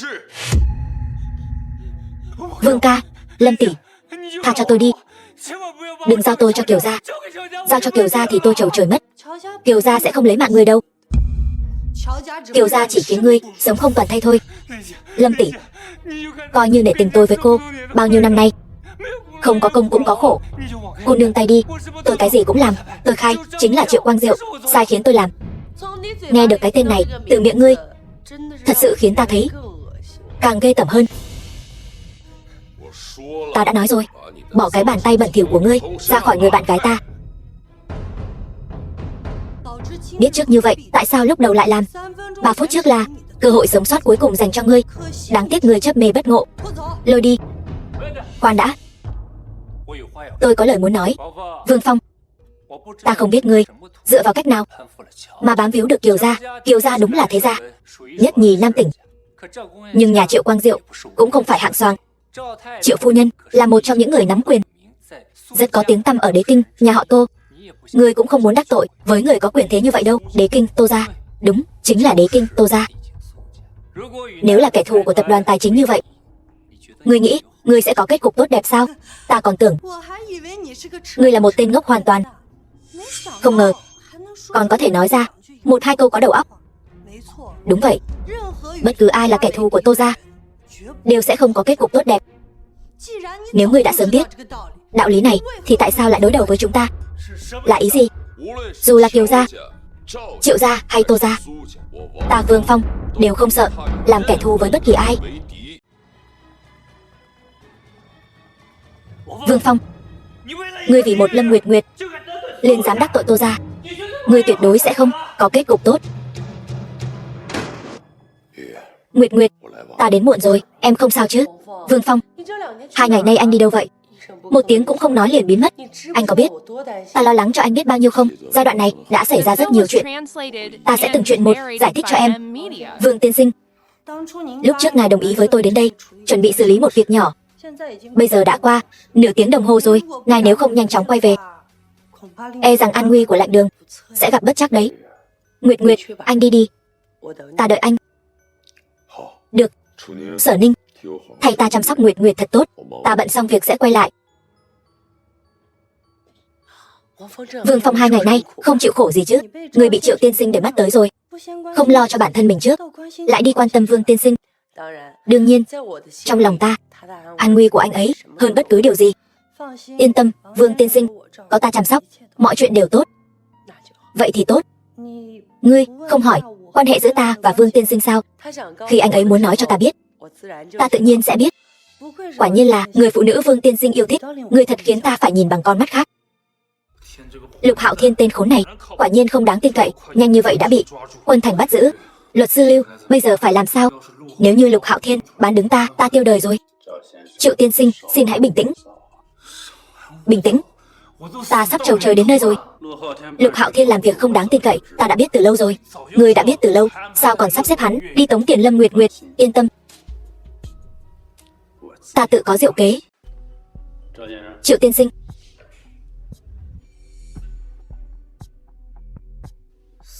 Tứ Hải Thương hội, ai mà không biết. Tứ Hải Thương hội là do Quân Thành lập ra. Người bảo ta đến Tứ Hải Thương hội. Luật sư Lưu, ngươi sợ ta mất mạng chưa đủ nhanh sao? Triệu tiên sinh, lúc này nếu ngươi không xuất hiện, chẳng phải sẽ tỏ ra ngươi rất chột dạ sao? Hơn nữa, cho dù ngươi chạy, ngươi có thể chạy đi đâu? Với thế lực của Kiều gia, sớm muộn gì cũng sẽ bắt ngươi về. Giờ phút này, nơi nguy hiểm nhất chính là nơi an toàn nhất. Đến lúc đó, chắc chắn cô ta sẽ đến chứ? Yên tâm đi, dù cô ta không quan tâm đến an nguy của mình, cô ta cũng nhất định sẽ quan tâm tình hình gần đây của tên nhóc đó. Triệu công tử, lâu rồi không gặp. Ngươi là? Tôi là chủ tịch tập đoàn Vạn Hoa, Tiền Khánh Sơn. Chào anh. Có chuyện gì không? Triệu tiên sinh, tôi biết lần này ngài được mời tham dự Tứ Hải Thương hội. Tứ Hải Thương hội này là yến tiệc đỉnh cao của Quân Thành tập đoàn, lại càng quy tụ những thế gia danh tiếng khắp cả nước. Nếu có thể tham dự Tứ Hải Thương hội này, đối với mỗi thế gia mà nói đều là vinh dự tối cao. Anh rốt cuộc muốn nói gì? Tôi và thân phụ ngài kết giao lúc ông ấy gặp hoạn nạn. Khi ông ấy xa cơ thất thế, cả nhà tôi lại càng đánh cược một nửa gia sản để tương trợ. Mới đó mà đã mấy chục năm trôi qua, ngài đã trở thành thượng khách của Quân Thành tập đoàn. Nếu ngài có thể tiến cử chúng tôi tham dự Tứ Hải Thương hội, cả nhà chúng tôi trên dưới sẽ vô cùng cảm kích. Chỉ với cái công ty nhỏ bé của các anh cũng xứng sao? Triệu tiên sinh, Vạn Hoa tập đoàn chúng tôi lăn lộn nhiều năm ở Thanh Hải, đã trở thành một trong những doanh nghiệp lớn nhất nhỉ? So với nhóm doanh nghiệp hàng đầu Nam tỉnh, cũng chỉ còn thiếu một bước nữa thôi. Anh cũng biết đấy, công ty của các anh vẫn chưa phải là doanh nghiệp hàng đầu Nam tỉnh. Tứ Hải Thương hội này chỉ dành cho những thế gia đỉnh cao. Chỉ với cái công ty nhỏ bé của các anh cũng xứng sao? Một tên bà hoa trích chòe, mồm mép tép diêu như anh cũng có thể tham dự Tứ Hải Thương hội.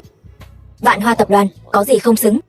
Tiền tiên sinh, Tứ Hải Thương hội rất hoan nghênh những doanh nghiệp có tinh thần cầu tiến như Vạn Hoa tập đoàn. Tôi đã lo liệu xong thủ tục tham dự cho ngài rồi, ngài cứ việc vào dự. Vị tiên sinh này, tôi thấy ngài tuổi còn trẻ mà khí chất bất phàm, chắc hẳn là một nhân vật phi phàm. Tuy tôi không biết ngài có quan hệ gì với Quân Thành tập đoàn, nhưng ngài đã ra tay giúp đỡ. Ân tình này của ngài, Vạn Hoa tập đoàn chúng tôi khắc cốt ghi tâm. Chỉ là việc nhỏ thôi, không đáng nhắc đến. Vạn Hoa tập đoàn chỉ trong 5 năm ngắn ngủi dưới sự dẫn dắt của ngài đã có thể từ một xưởng nhỏ trở thành một tập đoàn niêm yết, thật không dễ dàng. Tôi rất lạc quan về triển vọng của Vạn Hoa. Mời ngài đi lối này. Đa tạ.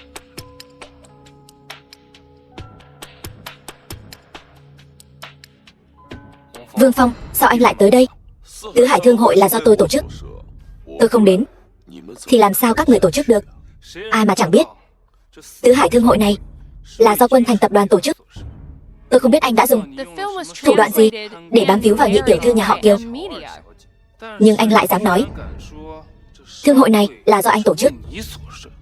Vương Phong, anh có phải là chán sống rồi không? Anh còn dám sai người đi quấy rối nhị tiểu thư nhà họ Kiều. Ai mà chán sống bằng anh chứ? Vu không, ta với Kiều nhị tiểu thư không thù không oán, ta cần gì phái người đi quấy rầy cô ta? Hơn nữa, ai mà không biết quyền thế tập đoàn Quân Thành là địch với Quân Thành chẳng khác nào là địch với Nam Tỉnh. Cho dù là ta cũng phải kiêng dè 3 phần. Không ngờ ngươi còn biết mấy cân mấy lượng của mình. Còn ngươi, Vương Phong, hồ giả hổ uy, cầm lông gà làm lạnh tiến. Quân Thành biết ngươi cuồng vọng thế này không? Nhà chúng ta với Kiều lão gia tử cũng coi như là chỗ quen biết cũ. Đến lúc đó ta sẽ cho Kiều lão gia tử biết một con cún mà ông ta nuôi lại muốn leo lên đầu của ông ta.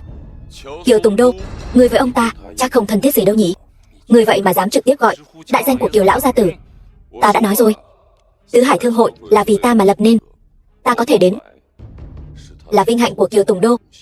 Được thôi, Vương Phong, hy vọng lát nữa ở Thương hội khi gặp Kiều lão gia tử, ngươi vẫn có thể cuồng vọng thế này, vẫn còn nhớ những lời ngươi vừa nói.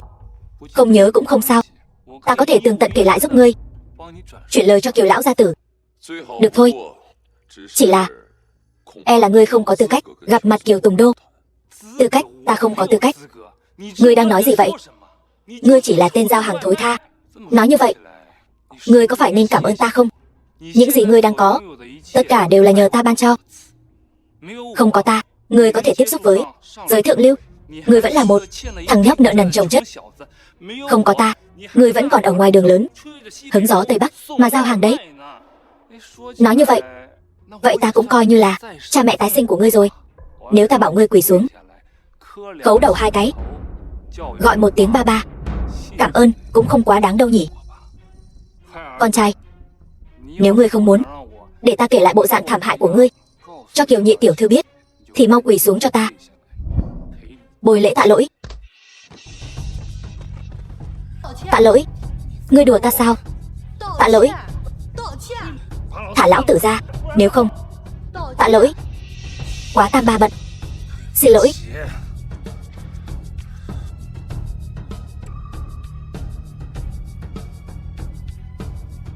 Tô tiên sinh hôm nay đặc biệt dặn dò phải nể mặt Kiều Tùng Đô một chút. Hay là thôi, Tứ Hải Thương hội là một đại hội lớn của Quân Thành, ta thật sự không muốn làm phiền niềm vui tao nhã của Kiều lão gia. Họ Triệu kia, hôm nay người thật may mắn, một cái khấu đầu chỉ đổi được một cái mạng quen thôi.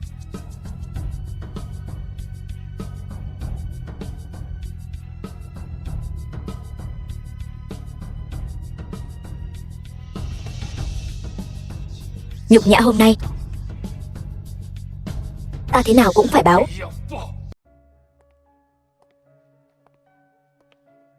Nguyệt Nguyệt, sao cô lại tới đây? Chẳng phải anh mời tôi tới sao?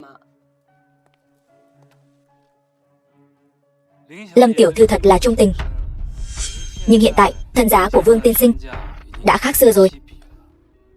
Bên cạnh khó tránh khỏi sẽ có những bóng hồng vây quanh. Không biết Lâm tiểu thư còn quen không? Cảm ơn Triệu lão bản gọi bạn gái tôi tới đây. Bạn gái Vương lão bản thật xinh đẹp.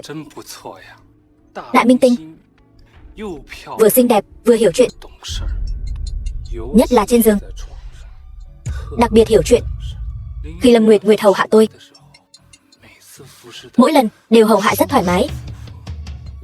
Vương Phong chơi người đàn bà tôi chơi rồi, cảm giác thế nào? Họ Triệu kia, vừa rồi Vương tiên sinh ở dưới lầu nói với ngươi thế nào? Nhanh như vậy đã quên rồi sao? Kẻ ăn nói hàm hồ thì nên rửa sạch cái miệng của ngươi đi.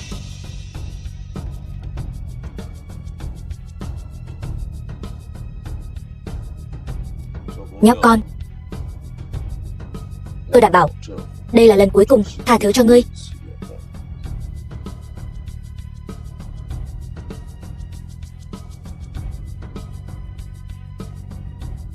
The film was translated and narrated by M Triệu Tổng, Media. lâu rồi không gặp.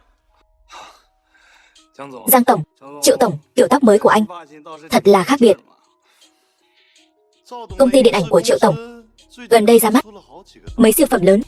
Có cơ hội, chúng ta hợp tác nhé. Trần Tổng. Vị này là... Vị này. Chư vị không biết tinh chất Hải Lam Bảo và kem dưỡng ẩm Đại Bảo Bảo sao? Đương nhiên là từng nghe qua rồi. Đó là hai dòng sản phẩm siêu xa xỉ quốc tế thuộc tập đoàn Bồi Phong. Vị Vương Tổng này chính là người phụ trách kinh doanh quốc tế của tập đoàn Bồi Phong. Kinh doanh quốc tế cụ thể là chỉ... Xin lỗi, cái này e rằng không tiện nói với mọi người. Có gì không tiện nói? Chẳng lẽ Vương lão bản sợ chúng tôi cướp mất việc làm ăn của anh sao? Tuy thực lực của tập đoàn Bồi Phong tầm cỡ như Quân Thành, nhưng chỉ một mảng kinh doanh quốc tế chưa đủ để Trương gia tôi tranh giành. Trừ phi cái gì? Trừ phi anh là lão tổng của Bồi Phong. Giang lão bản đừng nói đùa nữa. Nam tỉnh này danh gia vọng tộc nào mà Trương Khánh chết tôi chưa từng gặp qua. Hậu bối vô danh tiểu tốt nhà họ Vương này sao có thể là lão tổng của Bồi Phong được? Trương Tổng nói đúng. Nếu anh không phải lão tổng Bồi Phong, vậy thì là cái gì? Cái kinh doanh quốc tế mà anh vừa nói e rằng là mua hộ chứ gì. Thằng nhóc, bị tôi nói trúng rồi chứ gì.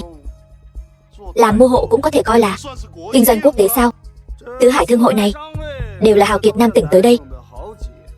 Một kẻ làm mua hộ như anh thì lấy đâu ra tư cách ngồi vào đây?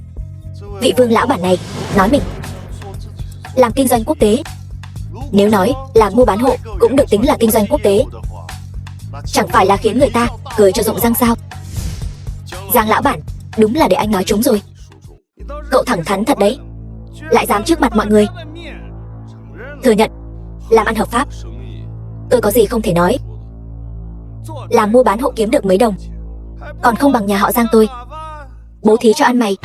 Cái thằng họ Vương này không biết đạp phải thứ bậy bạ gì mà lọt được vào Tứ Hải Thương hội này. Chắc là dựa vào việc mua bán hộ cho Kiều Nhị tiểu thư chứ gì. Triệu Quang Diệu, những lời tôi vừa nói chắc là anh quên hết rồi. Không dám. Lời Vương Tổng nói tôi nào dám quên. Cái Tứ Hải Thương hội đường đường chính chính này đều là lập ra vì Vương Tổng đấy. Vương Tổng, đây là do chính miệng anh nói với tôi mà. Tứ Hải Thương hội là để nhanh đón thiên kim của Kiều tiên sinh, Kiều gia nhị tiểu thư mà thành lập. Ai mà chẳng biết, ai mà chẳng hay. Vị hậu sinh này, lời anh nói đúng là rất ngông cuồng.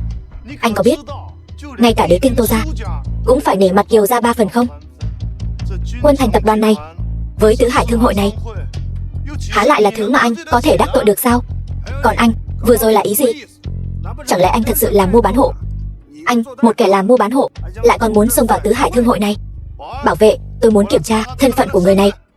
Vương Phong là khách, đi cùng tôi. Lâm tiểu thư, nửa tháng trước, tuy cô là diễn viên, nhưng dù sao cũng từng là ảnh hậu. Bây giờ cô thân bại danh liệt rồi.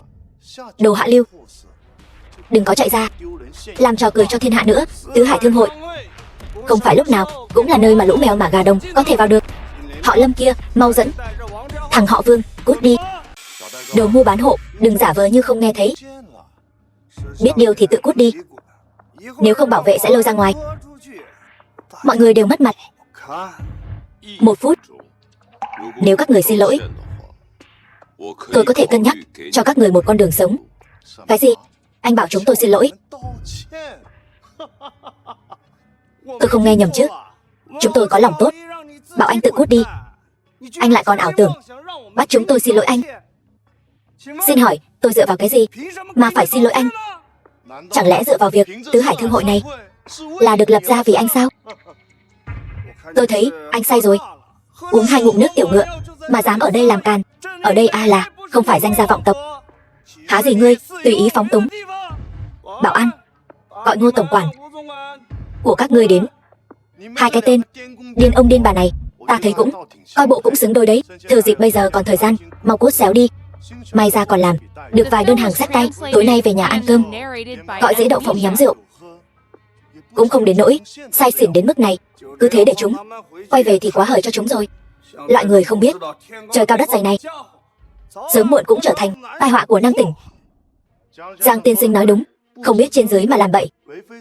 Hai kẻ này căn bản không xứng sống lay lắt ở Nam Tỉnh. Khi nào tôi nói tôi làm hàng xách tay, ngươi chẳng phải thừa nhận ta nói đúng sao? Nếu ngươi không làm hàng xách tay, chẳng lẽ ngươi thật sự là tổng giám đốc Bồi Phong? Khoan đã, Giang lão bản, biết đâu vị Vương tiên sinh này thật sự có khả năng là ông chủ đứng sau tập đoàn Bồi Phong. Nếu tôi thật sự phải thì sao? Nếu ngươi thật sự phải, tôi dập đầu 3 cái cho ngươi. 3 cái không cần, 1 cái là đủ. Nhiều quá, ta cũng sợ giảm thọ. Ngươi, còn nửa phút, đủ cho các ngươi dập đầu xin lỗi. Thời gian cũng đủ cho ngươi chạy trốn. Lát nữa Ngô tổng quản đến, e là ngươi muốn chạy cũng chạy không thoát.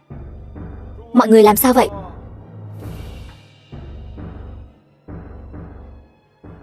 Ngô tổng quản, thương hội Tứ Hải là thương hội đệ nhất Nam Tỉnh. Vậy mà loại chuột nhắt vô danh này cũng xứng vào đây. Mỗi vị khách của thương hội Tứ Hải đều là do tôi đích thân gửi thư mời. Sao ta không nhớ? Nhân vật như ngươi vào bằng cách nào? Tôi vào từ cổng chính. Có lẽ là thuộc hạ của tôi canh gác không nghiêm, để ngươi vào được.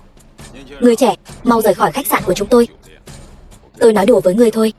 Tôi không phải vào từ cổng chính, cũng không nhận được thư mời của ngươi.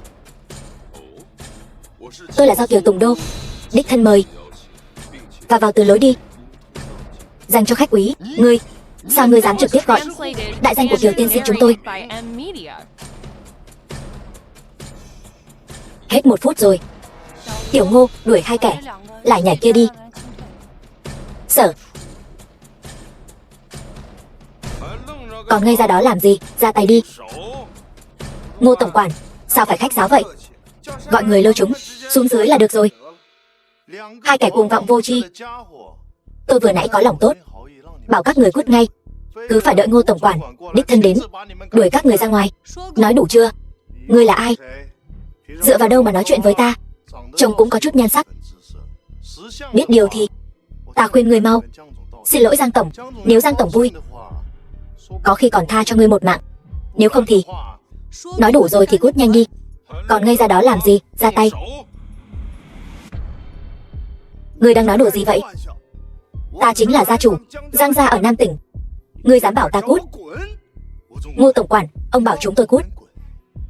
Ngươi lại vì mấy con tép diêu này mà bảo chúng tôi cút? Trương gia chúng tôi dù sao cũng là danh gia vọng tộc ở Nam Tỉnh. Giang tiên sinh lại là thương gia lừng lẫy hàng chục năm trên thương trường. Từ bao giờ chúng tôi phải chịu nhục nhã như vậy? Alo? Cái gì? Quỹ tín thác Giang thị bị đánh thủng? Sao có thể? Chưa được 1 phút mà. Người rốt cuộc là ai? Tôi đã nói tôi là ông chủ của Bồi Phong tập đoàn. Các người không tin? Không. Cho dù ngươi nói thật, ngươi thật sự là ông chủ của Bồi Phong, nhưng với cơ nghiệp trăm năm của Giang thị gia tộc tôi, quỹ tín thác không lý nào lại bị đánh thủng trong vòng 1 phút. Thân phận của ngươi tuyệt đối không đơn giản như vậy. Ngươi cũng khá thông minh đấy, nhưng ngươi đã hiểu ra quá muộn. 1 phút đã qua, bây giờ cầu xin đã quá muộn rồi. Cút về chuẩn bị tự triệt đường sống đi. Vương tiên sinh, chúng tôi có mắt như mù, gây ra đại họa này. Xin hãy cho tôi một cơ hội làm trâu làm ngựa cho ngài, tha cho tôi một con đường sống. Kẻ tầm thường như tôi mất cũng không đáng tiếc, nhưng Giang tiên sinh là bậc trưởng bối của biết bao danh gia. Hôm nay trước mặt các danh gia vọng tộc Nam Tỉnh, xin ngài hãy tha cho chúng tôi một con đường sống. Được, hôm nay tâm trạng ta tốt, ta sẽ cho các ngươi một con đường sống. Cảm ơn Vương tiên sinh. Không cần cảm ơn ta. Ta nói là cho các ngươi một con đường sống. Lát nữa ta nói cút. Ai trong các ngươi cút nhanh nhất, người đó sẽ có được con đường sống này. Còn kẻ cút chậm sẽ bị loan báo khắp Nam Tỉnh và bị tuyệt đường sống. Đừng ngây ra đó nữa. Cút. Khánh Chiết, đợi ta với. Ta là trưởng bối mà, tha cho ta một con đường sống. Lão già đáng ghét này, tao cho mày đường sống, ta phải làm sao? Đi đi, sống mấy chục năm rồi, đủ vốn rồi. Khánh Chiết, kẻ vướng víu đã xuống đài. Triệu Quang Diệu, hôm nay ngươi đến, rốt cuộc là tính toán gì? Ngươi cứ nói thẳng ra đi. Không ngờ Kiều gia lại coi trọng ngươi như vậy, để ngươi tiếp quản Bồi Phong tập đoàn. Tên ăn bám, chỉ biết núp sau lưng đàn bà. Sao oai? Vương Phong, ăn bám, cảm giác thế nào? Ta còn tưởng ngươi có bao nhiêu bản lĩnh, hóa ra chỉ là đứng sau lưng một người đàn bà khác thôi. Triệu Quang Diệu, chính ngươi là tên ăn bám nhu nhược, lại tưởng đàn ông cả thiên hạ đều giống ngươi sao? Vương Phong không giống vậy. Vương Phong có thể được Kiều tiên sinh coi trọng, trở thành thượng khách của Tứ Hải Thương hội là dựa vào năng lực của chính mình.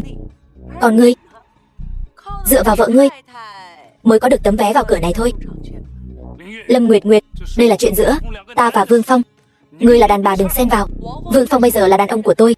Chuyện của anh ấy chính là chuyện của tôi. Hay cho một màn vợ chồng tình thâm.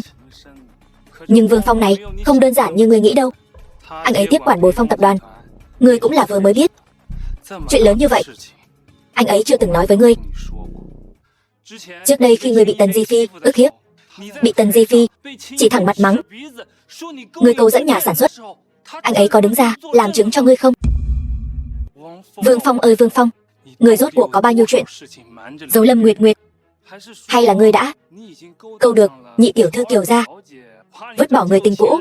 The film was Này rồi, translated and narrated by Nguyệt Nguyệt, Media. ta đã nói với ngươi rồi, hạng đàn ông nghèo hèn không đáng tin. Sao đã đến Hoàng Hà, ngươi vẫn chưa hết hy vọng? Đến nước này, ngươi vẫn còn bênh vực hắn. Năng lực và nhân phẩm của Vương Phong còn chưa đến lượt ngươi nghi ngờ. Được, cái tát này đánh đủ mạnh rồi.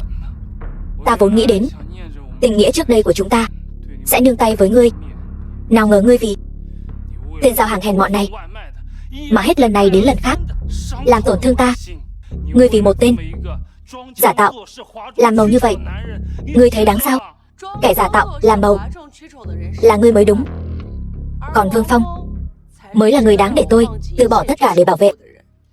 Nguyệt Nguyệt, em có phải ngốc không? Đến lúc này rồi mà em vẫn lao vào trốn sau lưng ta đi. Cái gì mà từ bỏ tất cả? Em xem em nói lời nói ngớ ngẩn gì vậy? Nhớ kỹ, từ nay về sau ta sẽ không để em chịu một chút uất ức nào. Đúng là một đôi cẩu nam nữ. Những lời tình cảm các ngươi nói đều khiến ta cảm động. Là không biết sắp tiêu đời rồi, chuẩn bị cùng nhau tuẫn tình sao? Tiêu đời thì phải xem ngươi có bản lĩnh đó không. Cảm tạ hai vị đã diễn cho mọi người một vở kịch tình thâm ý thiết hay như vậy. Đừng vội, lát nữa Kiều tiên sinh đến mới có trò hay để xem. Triệu tiên sinh, nếu ngươi không muốn mất thảm thì nhân lúc Kiều tiên sinh chưa tới, bây giờ đi còn kịp. Nhân vật chính còn chưa xuất hiện. Tại sao ta phải rời đi trước? Ta còn muốn xem cho kỹ Lâm Nguyệt Nguyệt này sẽ có kết cục gì. Kẻ nào dám gây sự ở đây? Kiều tiên sinh, Triệu gia ở Nam tỉnh cũng có chút danh vọng. Triệu tiên sinh ở đây ồn ào như vậy là sao? Kiều tiên sinh, ngài không biết đấy thôi. Tôi kích động như vậy đều là vì Kiều gia mà bất bình. Nghe đồn mấy hôm trước Thiên Kim Kiều gia ở nhà bị kẻ xấu quấy rối. Triệu Quang Diệu, người rốt cuộc đang tính toán gì? Lục Hạo Thiên đã bị giải đến Kiều gia. Hắn ta là chủ mưu, không những không chạy mà còn chủ động trước mặt Kiều tiên sinh nhắc đến chuyện Lục Hạo Thiên quấy rối nhị tiểu thư Kiều gia. Nhưng ta nghe nói mấy hôm nay tên côn đồ đó đã bị bắt. Kiều lão tiên sinh, ngài có muốn biết thân phận của hắn ta không? Nói ta nghe. Đến lúc đó chỉ cần ngươi chắc chắn ta nói như vậy. The film was translated and Kiều lão gia sẽ tin sao? narrated by Media. Nếu không, ngươi nghĩ Triệu gia nhiều binh hùng tướng mạnh như vậy, ta không chọn lại cố tình chọn tên ngu ngốc Lục Hạo Thiên này để làm việc cho chúng ta. Ta chính là coi trọng. Chuyện này nếu qua tay Lục Hạo Thiên mà làm thì chúng ta tiến có thể công, lui có thể thủ. Thành hay không đều có người chịu trách nhiệm. Còn ta khi bày ra cái bẫy này đã sớm chôn sẵn manh mối. Đến lúc đó chỉ cần giao Lục Hạo Thiên cho Kiều gia, Kiều gia chỉ cần điều tra sơ qua sẽ phát hiện tất cả bằng chứng đều chỉ về một người.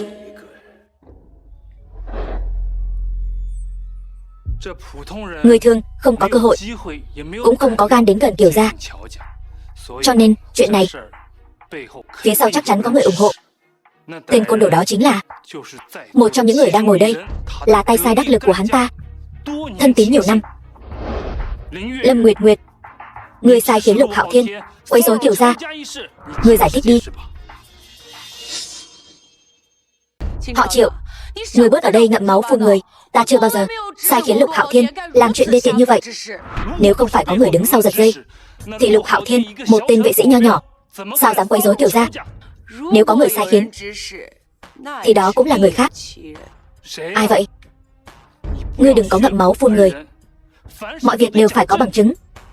Không phải ngươi, một Lâm Nguyệt Nguyệt, hay là cái tên Lục Hạo Thiên kia. Nói là ai thì là người đó.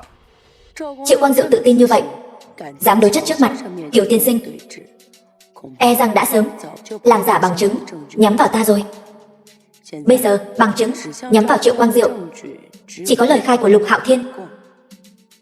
Nhưng sau hôm nay, Lục Hạo Thiên đứng ra chỉ đích danh Triệu Quang Diệu trong mắt người ngoài, quả thực giống như bị ta sai khiến vu oan giá họa cho họ Triệu. Triệu Quang Diệu, chiêu này của ngươi thật là thâm độc. Làm sao bây giờ? Ta bây giờ phải làm sao?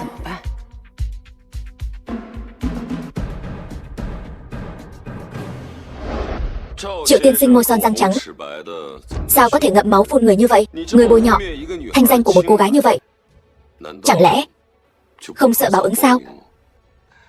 Tôi cũng không muốn vạch trần Lâm tiểu thư. Tôi chỉ thấy Lâm tiểu thư tuổi còn trẻ mà không đi đường ngay. Tôi hôm nay vạch trần cũng coi như chúc cô ta sớm ngày tỉnh ngộ, quay đầu là bờ, đừng sai lầm nữa. Triệu tiên sinh, anh hiểu lầm ý tôi rồi. Quấy rối gì chứ? Chuyện hoang đường như vậy, anh nghe ở đâu ra? Anh vu oan giá họa, làm bẩn thanh danh của tiểu thư Kiều gia. Ai mà không biết, Kiều gia là đệ nhất thế gia ở Nam tỉnh, còn nhị tiểu thư Kiều gia là hòn ngọc quý trên tay Kiều gia. Làm sao có thể để đám mèo mà gà đồng đến gần? Hơn nữa, chuyện riêng của Kiều gia làm sao anh có thể biết được? Thì ra là vậy. Kiều tiên sinh chắc chắn không muốn chuyện con gái bị quấy rối lan truyền khắp nơi. Người có thể biết chuyện này chỉ có thể là kẻ chủ mưu. Hơn nữa, chuyện này bị Kiều tiên sinh giấu kín như bưng. Vậy mà Triệu Quang Diệu lại vạch trần ở Tứ Hải Thương hội. Với tính cách giấm rền giáo huấn của Kiều tiên sinh, chắc chắn sẽ không tha cho Triệu Quang Diệu. Họ Triệu, khôn lỏi lại bị khôn lỏi hại đời rồi. Ngô Cường, Kiều tiên sinh, mời ngài phân phó. Hậu sinh nhà họ Triệu ở Tứ Hải Thương hội của ta lớn tiếng ồn ào, khắp nơi tuyên truyền chuyện không đúng sự thật, lập tức đuổi ra khỏi Tứ Hải Thương hội, chiếu cáo Nam tỉnh, triệt đường sống. Biết rồi, Kiều tiên sinh, người tin ta. Ta đều bị luật sư của ta lừa gạt. Không, chuyện này là vợ ta xúi giục, là cô ấy xúi giục ta. Kiều tiên sinh, Triệu phu nhân, đây chính là người chồng tốt, người năm xưa con chọn đó. Kiều thúc thúc, ta đã nói rồi, người này tâm thuận bất chính, khuyên con sớm ngày rời xa hắn. Hôm nay quả nhiên rước họa vào thân. Vợ, sao em lại tới đây? Nếu không phải Vương Phong hôm nay gọi ta tới đây, ta cũng không biết sau lưng ta anh lại là người như vậy, mồm mép toàn lời dối trá, tùy ý vọng vi, vong ân phụ nghĩa. Vợ, Triệu Quang Diệu, ngươi và vợ ngươi phu thê nhiều năm, đánh gãy xương còn liền gân. Ngươi một khi xảy ra chuyện, vợ ngươi thế tất sẽ dốc hết sức lực bảo vệ ngươi chu toàn. Không ngờ ngươi là kẻ vong ân bội nghĩa như thế, chỉ muốn phủi sạch trách nhiệm. Ngươi có biết hay không, Triệu phu nhân vốn dĩ muốn dùng toàn bộ gia sản nhà họ Triệu để bảo vệ ngươi bình an, mà ngươi không cần suy nghĩ, liền muốn dùng Triệu phu nhân để gánh tội thay. Hôm nay ngươi đã gây ra đại họa, ngươi chỉ còn một con đường sống, lại bị chính tay ngươi chém đứt. Ngô Cường, còn chờ gì nữa? Hai người các ngươi kéo Triệu Quang Diệu đi. Vợ ơi, vợ, cứu ta. Vợ ơi. Vương tiên sinh, thật thất lễ quá. Tứ Hải Thương hội là hội nghị lớn nhất Nam tỉnh, đang trên đà phát triển, bị kẻ có dụng tâm khác nhắm vào, cũng là điều khó tránh khỏi. Tứ Hải Thương hội của ta vẫn chưa có năng lực lớn như vậy. Những kẻ có dụng tâm khác kia là nhắm vào Vương tiên sinh mà đến, phải không? Ý của Kiều tiên sinh là ta không nên tới đây sao? Đương nhiên không phải. Từ khi quyết định hợp tác với Vương tiên sinh thì đã chuẩn bị sẵn sàng đón nhận những sóng gió này rồi. Chỉ là đến sớm một chút thôi. Ở đây người đông miệng lưỡi. Vương tiên sinh vẫn nên theo ta đến phòng khách quý. Mời.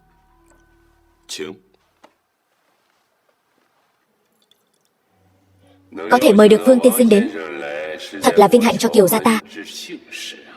Kiều tiên sinh quá khiêm tốn rồi. Không ngờ Vương tiên sinh còn trẻ tuổi như vậy mà đã gan dạ hơn người. Vừa rồi nhờ có Vương tiên sinh ra mặt giải nguy cho Kiều gia ta, chỉ là việc nhỏ thôi, không đáng nhắc đến. Vũ Manh, mau vào cảm ơn Vương tiên sinh.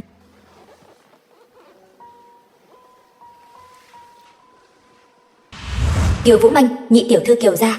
Vương tiên sinh, lần đầu gặp mặt mong được chiếu cố. Vị này chính là nhị tiểu thư Kiều gia, Kiều Vũ Manh phải không? Phải. Kiều tiên sinh tinh minh cường cán, lúc này gọi con gái ra, e rằng là có thâm ý khác. Hai người cứ trò chuyện trước đi, ta đi tiếp đãi khách một chút. Trà này còn chưa uống, chuyện cũng chưa trò chuyện. Kiều tiên sinh, không cần vội vàng rời đi như vậy. Người trẻ tuổi các cậu có nhiều chuyện để nói hơn. Ta, lão già này, ở đây chỉ thêm mất vui. Hôm nay, tất cả mọi người của Tứ Hải Thương hội đều là hướng về danh vọng của Kiều tiên sinh mà đến. Kiều tiên sinh nếu chưa nói được mấy câu đã rời đi, e rằng người khác sẽ nghĩ chúng ta có hiểu lầm gì đó. Như vậy thì không hay lắm. Khách sáo rồi. Vũ Manh, rót trà cho Vương tiên sinh. Không cần đâu, làm ăn mà, cần phải rộng kết thiện duyên. Nếu Kiều tiên sinh có ý muốn hợp tác với Vương mỗ, vậy chi bằng cùng ta đến hội trường. Ta sẽ giới thiệu cho ngài vài vị khách cũng được. Vương tiên sinh mời đi trước, ta sẽ đến ngay. Vũ Manh, dù con muốn sao trên trời, ba cũng sẽ nghĩ cách hái cho con. Nhưng lòng người đàn ông không thể cưỡng cầu. Con cũng thấy rồi đấy. Vương Phong, hắn không thích cưỡng ép. Mọi việc cứ từ từ thì sẽ thuận lợi. Giống như trà ngon này, phải từ từ thưởng thức. Ba, đừng nóng vội. Chuyện gì? Chúc mừng Vương tiên sinh. Từ khi ngài tiếp quản tập đoàn Bồi Phong, 7 dự án của tập đoàn đều có sự tăng trưởng đáng kể về hiệu suất.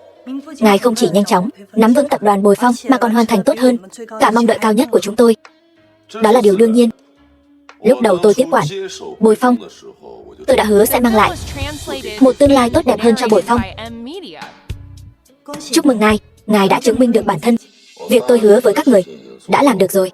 Vậy còn việc các người hứa với tôi thì sao? Nghi thức kế nhiệm gia chủ đã bắt đầu được chuẩn bị, chỉ còn chờ ngài xác nhận thời gian. Tôi nói không phải chuyện này. Mẹ tôi gần đây thế nào? Yên tâm, chỉ cần ngài kế nhiệm gia chủ, chúng tôi tự nhiên sẽ đảm bảo an toàn cho mẹ ngài. Sau khi hoàn thành nghi thức kế vị, sẽ để hai mẹ con đoàn tụ. Sự xuất hiện của ngài là hy vọng cuối cùng của Tô gia. Sau 20 năm hỗn loạn, xin ngài hãy tin tưởng, tôi còn quan tâm đến sự an nguy của mẹ ngài hơn cả ngài, bởi vì điều này liên quan đến sự nghiệp ngàn năm của Tô gia. Được, giờ tình hình đã ổn định, tôi cũng nên tìm cơ hội giải thích với Nguyệt Nguyệt một chút. Chuyện của Tô gia, cô ấy là người ngoài, không cần biết nhiều như vậy. Cô ấy không phải người ngoài. Ban đầu sở dĩ tôi không giải thích với cô ấy là vì các thế lực đang tranh giành nhau. Cô ấy biết càng ít càng an toàn. Nhưng sự việc đến nước này, tôi nên thẳng thắn với cô ấy. Cô ấy đối với cậu quan trọng đến vậy sao? Chẳng lẽ cả Tô gia cũng không bằng một Lâm Nguyệt Nguyệt? Đó là điều đương nhiên. Ngày mai tiệc tại Tả Ngạn Paris, sắp xếp ấm cúng một chút, giúp tôi hẹn cô ấy nhé. Đừng nói là tôi mời, cứ nói là tiệc chiêu đãi thương mại. Tôi muốn cho cô ấy một bất ngờ. Hẹn ai? Còn có thể là ai nữa? Dĩ nhiên là bạn gái tôi rồi. Hoa tươi này có phải là không được tươi nữa rồi không? Có cần đổi hoa mới không? Đây là hoa sáng nay mới từ Điện Nam vận chuyển đến. Nếu ngài muốn hoa mới thì chỉ có thể ra ruộng hái vài bông cho ngài thôi. Vậy thì mau sắp xếp người đi hái đi, không kịp nữa rồi. Hơn nữa khí hậu Long Thành hoàn toàn không thích hợp để trồng hoa hồng. Loại hoa hồng ngài chọn gọi là linh chi yêu tinh, vô cùng quý giá. Chỉ có trồng ở Điện Nam mới có thể phát triển tốt. Cứ yên tâm đi, bạn gái ngài nhất định sẽ thích. Sao cô buồn ngủ rồi? Con gái các cô đều buồn ngủ sớm vậy sao? Có phải bữa tiệc này tôi sắp xếp hơi muộn rồi không? Ngài gọi tôi dậy từ 3 giờ sáng để làm tóc cho ngài, thay đồ, sắp xếp địa điểm. Sao tôi không buồn ngủ được chứ? Phải. Mà cà vạt của tôi có cần đổi cái khác không? Thôi khỏi, ngài hết lần này đến lần khác đã thay hơn chục bộ đồ rồi. Tóc cũng gội 2 lần rồi. Bộ đồ ngài đang mặc rất hoàn hảo, hoàn toàn không cần thiết phải thay nữa. Được rồi.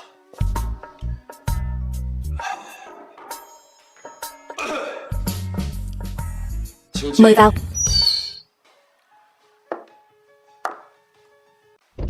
Sở Ninh, sao lại thế này? Tại sao Kiều tiểu thư lại đến đây? Theo lời dặn của ngài, tôi đã mời bạn gái ngài đến dùng bữa tối cùng ngài. Cái gì? Kiều tiểu thư từ nhỏ đã có hôn ước với ngài. Nếu ngài đồng ý kế nhiệm chức vị gia chủ, vậy thì Kiều tiểu thư dĩ nhiên là bạn gái chính thức của ngài. Sở Ninh, ai cho cô cái quyền tùy tiện hành động như vậy? Đừng quên thân phận của cô. Tôi đương nhiên biết thân phận của mình. Tôi là gia thần của Tô gia, chứ không phải thuộc hạ của riêng anh. Tôi làm mọi việc đều vì Tô gia.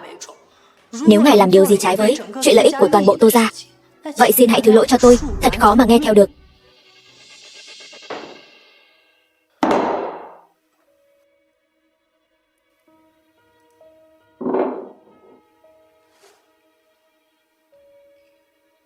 Vương Phong, tuy chúng ta chỉ có duyên gặp gỡ 2 lần, nhưng em tự tin có thể làm bạn gái của anh thật tốt. Những gì Lâm Nguyệt Nguyệt có thể làm được, em cũng đều có thể làm được. Nhưng những gì Lâm Nguyệt Nguyệt không làm được, em cũng vẫn có thể làm được.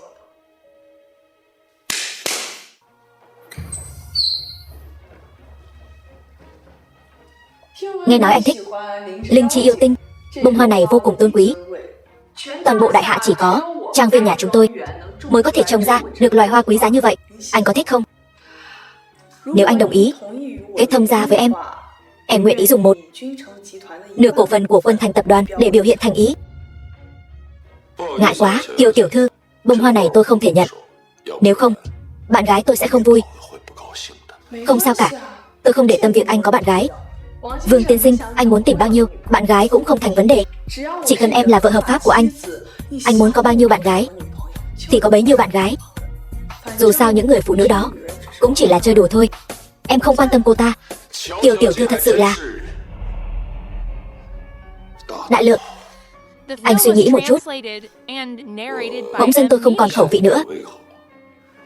Không biết Kiều tiểu thư có phiền nếu tôi đi trước một bước không? Bông hoa này tôi cũng không cần nữa. Ném đi.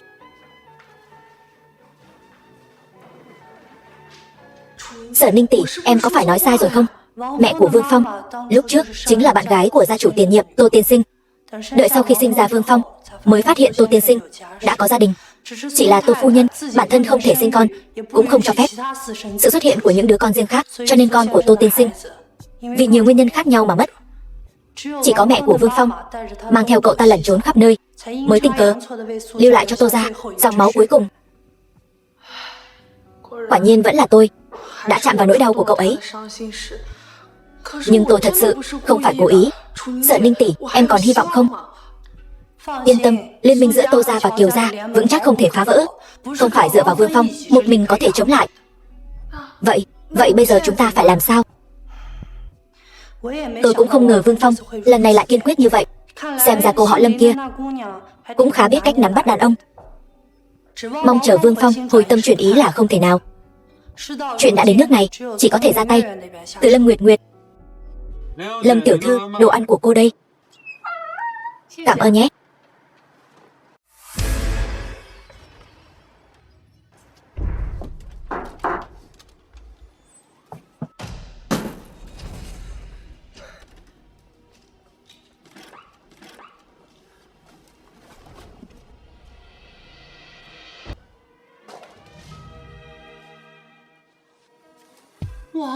Vương Phong, anh làm em hết hồn. Anh có mang quà cho em nè. Đẹp thật đấy. Tiếc là chỉ có một bông. Dĩ nhiên không chỉ một bông. Đi theo anh.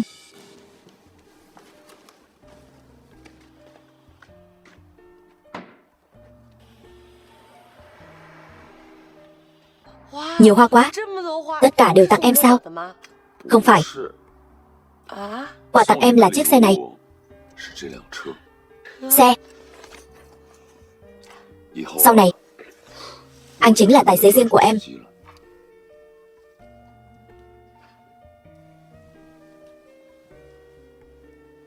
Nguyệt Nguyệt.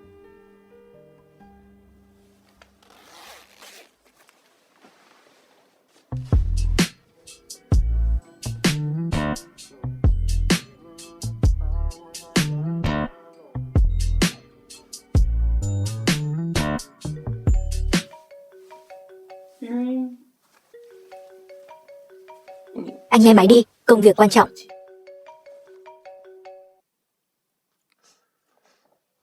Alo. Cái gì? Bắt buộc phải đến ngay bây giờ sao?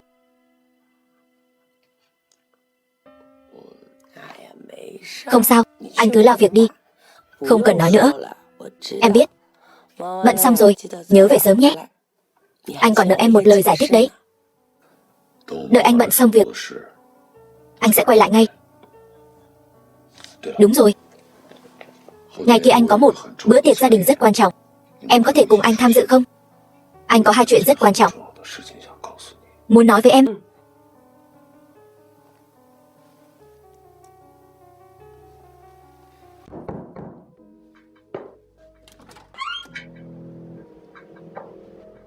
Xin chào, cho hỏi ngươi là...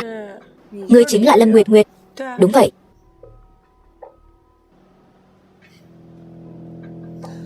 Ta còn tưởng là nhân vật nào chứ. Hóa ra chỉ là một cô gái bình thường.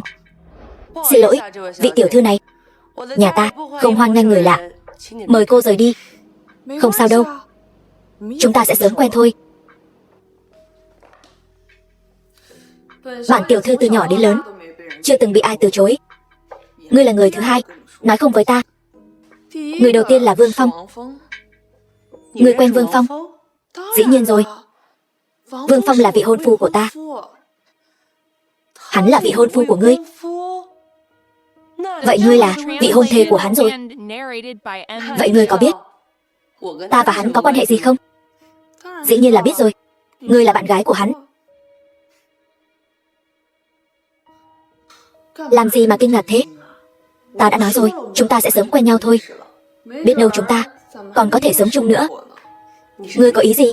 Ý ta là sau khi ta và Vương Phong thành hôn, ta có thể chấp nhận cho ngươi dọn đến ở cùng. Dù sao thì bản tiểu thư chẳng biết hầu hạ ai bao giờ, càng không học được cái trò quyến rũ đàn ông. Ngươi nghĩ nhiều rồi. Ta cũng không biết chăm sóc ai, huống chi một cô tiểu thư như ngươi, ta cũng không chăm nổi. Bây giờ mời ngươi lập tức cút ra ngoài, nếu không ta sẽ không khách khí đâu. Vương Phong mấy hôm nay đi đâu ngươi có biết không? Quả nhiên ngươi thật sự chẳng hiểu gì về hắn cả. E rằng ngươi chỉ biết hắn rất giàu thôi. Lúc ta quen Vương Phong, hắn chỉ là một tên nghèo hèn. Nghèo hèn? Vậy ngươi yêu hắn vì điều gì? Ta yêu con người ấm áp và dịu dàng của anh ấy. Ta yêu anh ấy vì anh ấy là người đàn ông có chí khí, có lý tưởng. Nếu cô đã yêu hắn ta đến vậy, chắc hẳn cô cũng không muốn hắn phải chịu thêm gánh nặng nào đúng không? Gánh nặng? Trên mạng chẳng phải đang đồn ầm lên nào là đoạt giải bằng mọi thủ đoạn, diễn xuất dở tệ, rồi còn gì nữa nhỉ? Chảnh chọe, lại còn ngược đãi diễn viên mới. Chẳng lẽ cô không biết gì sao? Tất cả những chuyện đó đều là do đám nhà báo bịa đặt ra cả, hoàn toàn khác xa với con người thật của tôi. Nhưng Vương Phong giờ đã khác.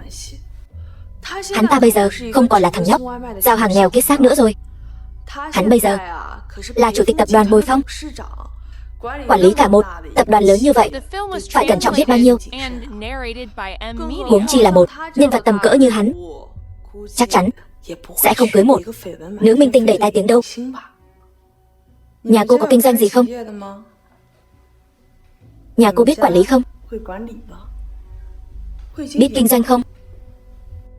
Biết cách giúp Vương Phong tiến xa hơn không? Không hề. Cô có biết vì sao Vương Phong không bao giờ nói gì với cô không? Bởi vì cô căn bản chẳng hiểu gì cả. Còn tôi thì khác. Kiều gia chúng tôi tuy không hiển hách bằng nhà Vương Phong, nhưng cũng là một gia tộc danh giá. Chúng tôi đã có hôn ước từ trước, và cha mẹ hai bên đều rất ủng hộ. Không giống như loại tự ý quyết định hôn nhân như cô. Cô bớt nói vài câu đi. Được voi đòi tiền sao? Cô đừng có vanh váo với tôi. Vậy cô xem thử màn kịch nàng dâu nhỏ bị oan ức, tủi thân vừa rồi của tôi diễn thế nào? Cô cái gì? Cô chẳng phải là nhị tiểu thư Kiều gia, Kiều Vũ Manh đó sao? Chịu chút ấm ức đã không chịu được rồi. Vừa rồi ai nói là muốn giúp sự nghiệp của Vương Phong tiến xa hơn đây? Này cô em, tôi nói cho cô biết, thứ rẻ mặt nhất trên đời này chính là nước mắt. Bởi vì nước mắt chỉ có tác dụng với người thật sự quan tâm đến cô thôi. Mà thứ nhiều nhất trên đời này chính là xài lang hổ báo. Chỉ cần cô hơi tỏ ra chút sợ hãi, bọn chúng sẽ coi cô là mục tiêu săn đuổi tiếp theo đấy. Cô không phải nói là cô rất hiểu Vương Phong sao? Vậy cô có biết hắn ta đã sống sót trong cuộc đấu tranh? Nước mắt là thứ rẻ mặt nhất. Ngươi có biết hắn ta làm thế nào trong khoảng thời gian ngắn ngủi này lại tiếp quản toàn bộ Bồi Phong không? Và đưa Bồi Phong hướng tới một thời kỳ huy hoàng mới. Bởi vì ta cũng giống anh ấy, chúng tôi đều từ dưới đáy xã hội mà lên. Chúng tôi sẽ không để lộ điểm yếu của mình cho kẻ địch dù chỉ một chút. Dù răng bị đánh rụng cũng chỉ nuốt vào bụng. Còn ngươi, người như ngươi từ nhỏ đã có tất cả, chịu chút ấm ức liền về nhà tìm cha mà khóc, chắc chắn sẽ không bao giờ hiểu được sự tàn khốc của xã hội này. Còn ngươi căn bản là không hiểu Vương Phong. Ngươi nói bậy. Ta rất hiểu hắn. Ngươi hiểu hắn. Ngươi biết hắn thích ăn gì không? Ngươi có biết từ nhỏ đến lớn nỗi khổ lớn nhất của hắn chính là mất cha mẹ từ sớm không? Ngươi từng gặp người nhà hắn chưa? Quả nhiên, ngươi vẫn chưa đủ hiểu về gia thế của hắn. Ngươi có ý gì? Cha của Vương Phong vẫn luôn rất khỏe mạnh, năm ngoái mới qua đời. Ngươi nói gì? Ngươi từng nghe nói về gia tộc Tô Thị chưa? Gia tộc Tô Thị là tài phiệt lớn nhất toàn cầu. Tập đoàn Bồi Phong dưới trướng cũng chỉ là một phần nhỏ của Tô Thị. Một năm trước, người đứng đầu đời trước của Tô Thị vừa mới qua đời, không để lại người nối dõi. Ngay lúc gia tộc Tô Thị như rồng mất đầu, chao đảo sắp sụp đổ, tòa nhà nghiêng đổ, Tô lão phu nhân mới tiết lộ một bí mật. Đó là Tô lão gia vẫn còn một người con trai đang sống. Người đó chính là Vương Phong. Họ để Vương Phong vào tập đoàn Bồi Phong chính là muốn xem năng lực của hắn. Nếu năng lực của hắn đã được các bậc trưởng lão công nhận, ngày kia hắn sẽ chính thức tiếp quản gia tộc Tô Thị và nhận tổ quy tông, đổi tên thành Tô Phong. Ngày kia, đúng vậy, chính là ngày kia. Hắn không phải nói là muốn nói cho ngươi mấy bí mật sao? Phải. Ta đoán chắc là muốn nói trực tiếp với ngươi, tin chúng tôi đính hôn. Ta không tin. Tin hay không tùy ngươi. Tạm biệt, Lâm Nguyệt Nguyệt. Hẹn gặp lại ngày kia. Sở tổng, vừa rồi cuộc đối thoại của hai người họ cô đều nghe thấy chứ? Nghe thấy rồi. Không ngờ Lâm Nguyệt Nguyệt lại là người có tình cảm và bản tính sâu sắc như vậy. Nếu Vương Phong không phải người thừa kế gia tộc họ Tô, ta nhất định sẽ không nỡ chia rẽ đôi tình nhân nhỏ này. Chỉ tiếc là Sở tổng nhất định phải làm như vậy sao?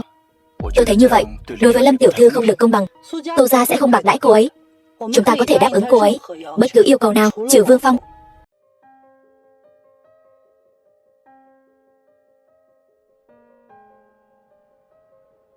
Hôm nay thịnh thế là để chúc mừng kế hoạch phục hưng của gia tộc Tô Thị.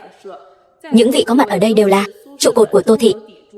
Và tôi, người kế nhiệm gia chủ Tô Thị, cũng đang ở giữa các vị. Cẩn Chi, nghe nói người kế nhiệm gia chủ trước đây lưu lạc khắp nơi, mấy tháng trước mới tìm được. Đúng vậy. Nghe nói tuổi còn trẻ, vốn tưởng không đảm đương nổi trọng trách, không ngờ lại tài trí hơn người. Tô gia cuối cùng cũng có người kế nhiệm rồi. Chúng ta có thể yên tâm rồi. Nào.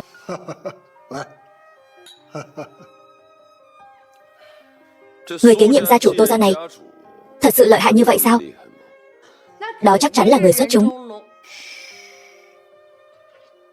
Thì ra anh chính là người kế nhiệm gia chủ Tô gia sao? Bị em đoán trúng rồi. Đây chính là bí mật đầu tiên anh muốn nói với em hôm nay. Bí mật thứ hai là em sẽ sớm biết thôi. Anh nhéo tay em làm gì vậy? Anh lo lắng nhỡ đeo không được thì sao? Đeo không được, đừng nói nữa, em sẽ biết ngay thôi. Kính mời các vị thân hữu giữ trật tự. Tiếp theo, chúng ta xin mời người kế nhiệm gia chủ Tô Thị Tô Phong.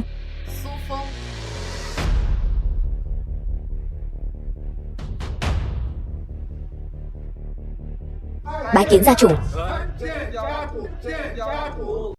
Hôm nay, Tô Phong tôi long trọng cử hành nghi lễ chính thức,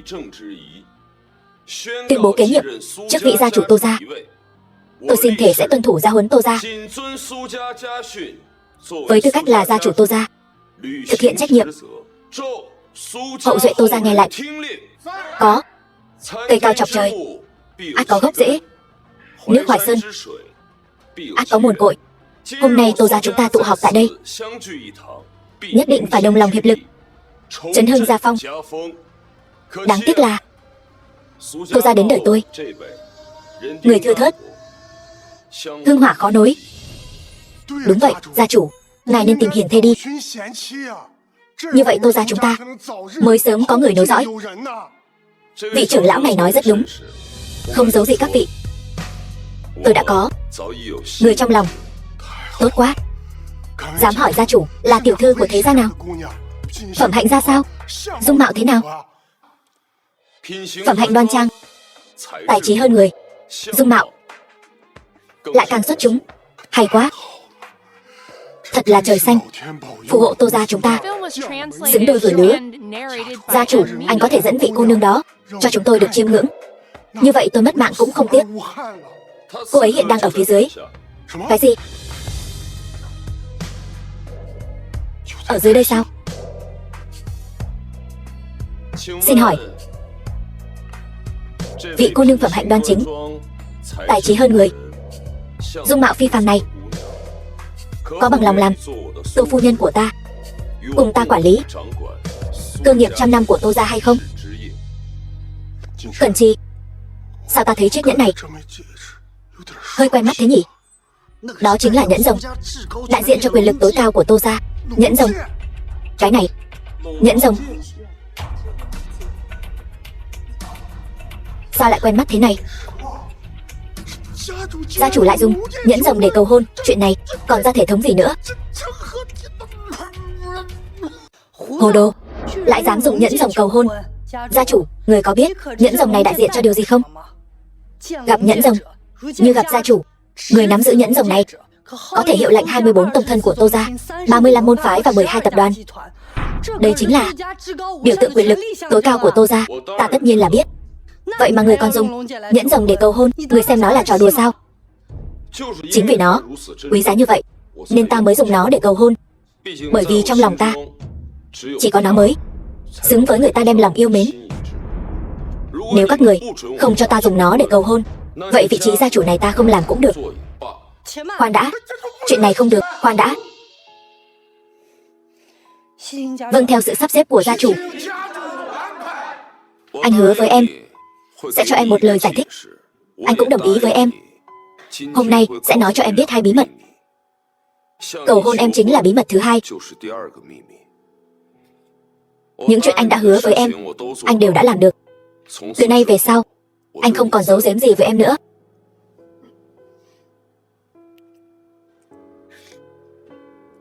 Em có đồng ý gả cho anh không?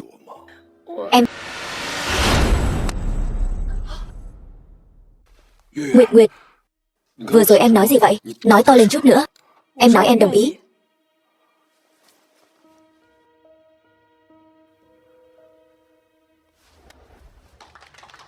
Sao lại là ngươi? Đây chẳng phải là nhị tiểu thư của Kiều gia, Kiều Vũ Manh sao? Kiều Vũ Manh. Không sai. Tô gia và Kiều gia nhiều đời kết giao. Nếu có thể nên duyên vợ chồng, thật sự là duyên trời tác hợp. Chúng ta có thể hoàn toàn yên tâm rồi. Quả thật, quyền thế của Tô gia cùng với nền móng của Kiều gia hợp tác mạnh mẽ với nhau. Như vậy, Tô gia sau này sẽ càng hưng thịnh hơn trước. Nhà họ Tô có phúc rồi. Chúc mừng gia chủ. Thật là vui mừng cho gia chủ. Có gì đáng mừng đâu. Chúc mừng gia chủ. Tân hôn hạnh phúc. Nếu ngươi còn dám ép ta như hôm nay nữa, hôm sau ta sẽ đến chùa đi tu. Tùy ý. Chỉ cần gia chủ vì Tô gia sinh một đứa con, dù gia chủ muốn làm mục sư hay đi tu, đều tùy ý. Vở kịch tráo đổi này, hôm nay là ngươi chuẩn bị cho ta phải không? Ngươi tốn không ít công sức rồi. Không có chi. Đây là điều tôi nên làm. Vì Tô gia, Tô Phong ta, quả thật có chuyện liên quan đến Kiều tiểu thư, đại hỷ của hai nhà Tô Kiều, cần phải tuyên cáo thiên hạ. Hôm nay vốn là bữa tiệc của Tô gia, đặc biệt mời nhị tiểu thư Kiều gia đến đây. Chính bởi vì không bao lâu nữa, nàng ấy cũng sẽ trở thành một phần của Tô gia. Ta đã lên kế hoạch cho việc này cũng được một thời gian rồi. Thôi thì cứ thế mà làm. Các vị có mặt ở đây cũng có thể làm chứng cho ta.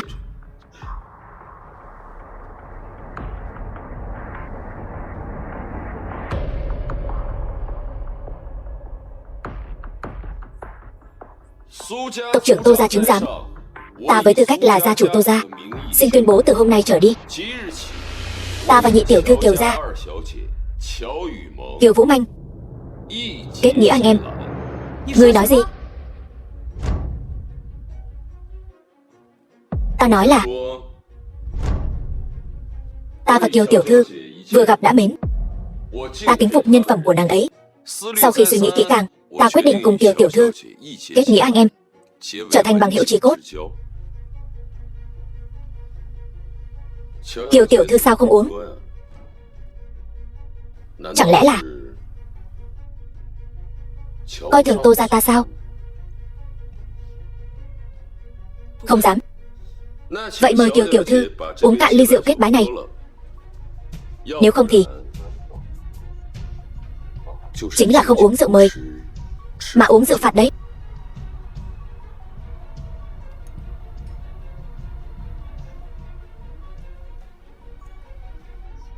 Kiều muội muội thật là người sảng khoái. Ta còn có việc cần xử lý, xin phép đi trước.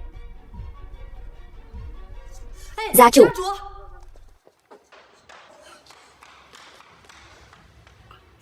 Ngươi đưa Nguyệt Nguyệt đi đâu rồi? Yên tâm, chúng ta sẽ không bạc đãi nàng ấy đâu. Ta đã sắp xếp cho nàng ấy đi du học nước ngoài rồi. Ta biết ngươi rất đau khổ. Đợi qua khoảng thời gian này, dần dần sẽ ổn thôi. Vậy là nàng ấy đang ở sân bay phải không? Nếu ngươi muốn ta hết hy vọng thì hãy mau nói thật với ta. Phải. Bảo vệ, mang xe tôi đến đây, đưa tôi đến sân bay. Ngươi không phải nói sẽ hết hy vọng sao? Phải, bây giờ ta hoàn toàn hết hy vọng vào ngươi rồi. Mau mang xe tôi đến đây. Họ sẽ không nghe ngươi đâu. Cái gì? Ta đã sớm dặn toàn bộ khách sạn yên phận cả rồi. Hôm nay bất kỳ ai trong số họ cũng sẽ không nghe lệnh của ngươi. Điện thoại của ngươi ta cũng đã cắt rồi. Vậy ta tự lái xe đi. Toàn bộ xe của khách sạn đều bị rời đi rồi. The film was translated and narrated by M Media. Chiếc xe đó hỏng rồi. Ngươi có thể thử chạy bộ đến sân bay, nhưng khi ngươi đến nơi Lâm Nguyệt Nguyệt e rằng đã đáp xuống ở xứ người rồi.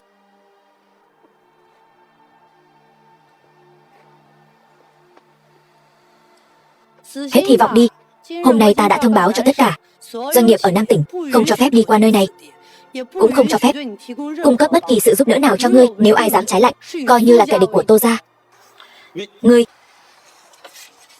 rốt cuộc còn làm gì nữa? Ngươi cứ nói đi. Ta đã khóa sim điện thoại và tất cả thẻ ngân hàng của ngươi ở xứ người. 50 đồng trong túi cũng bị tôi lấy đi rồi. Dù thế nào đi nữa hôm nay tôi cũng không cho phép anh đuổi theo chuyến bay của Nguyệt Nguyệt.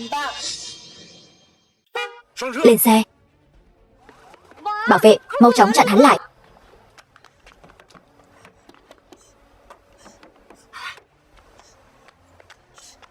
Người lái xe, anh quay lại cho tôi.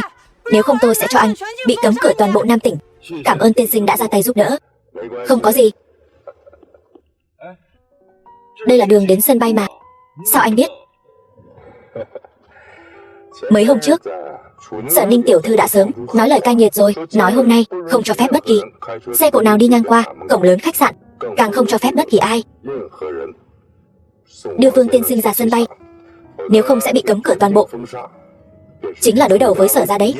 Tôi đã đoán được Vương tiên sinh nhất định cần xe đưa ngài ra sân bay.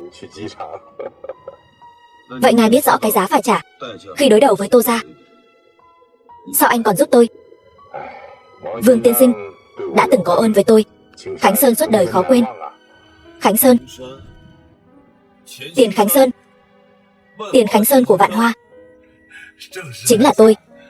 Ân tình của Vương tiên sinh đối với tôi, Khánh Sơn suốt đời khó quên. Được rồi, phía trước cũng sắp đến sân bay rồi. Nguyệt Nguyệt.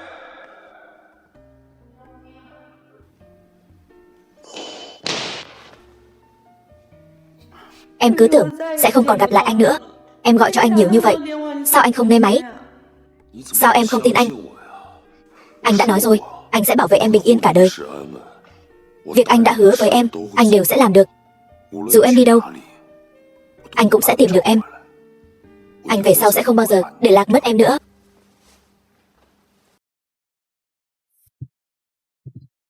Em còn nợ anh một câu trả lời đấy. Em đồng ý.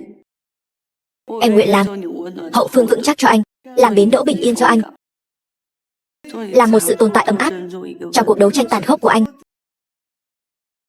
Nhưng mà bên cạnh anh có quá nhiều người dòm ngó vị trí của anh. Những ngày tháng sắp tới sẽ có rất nhiều thử thách. Em thật sự đã chuẩn bị sẵn sàng chưa? Bất kể bên ngoài có bao nhiêu sóng gió, chỉ cần có anh bên cạnh em đều không sợ.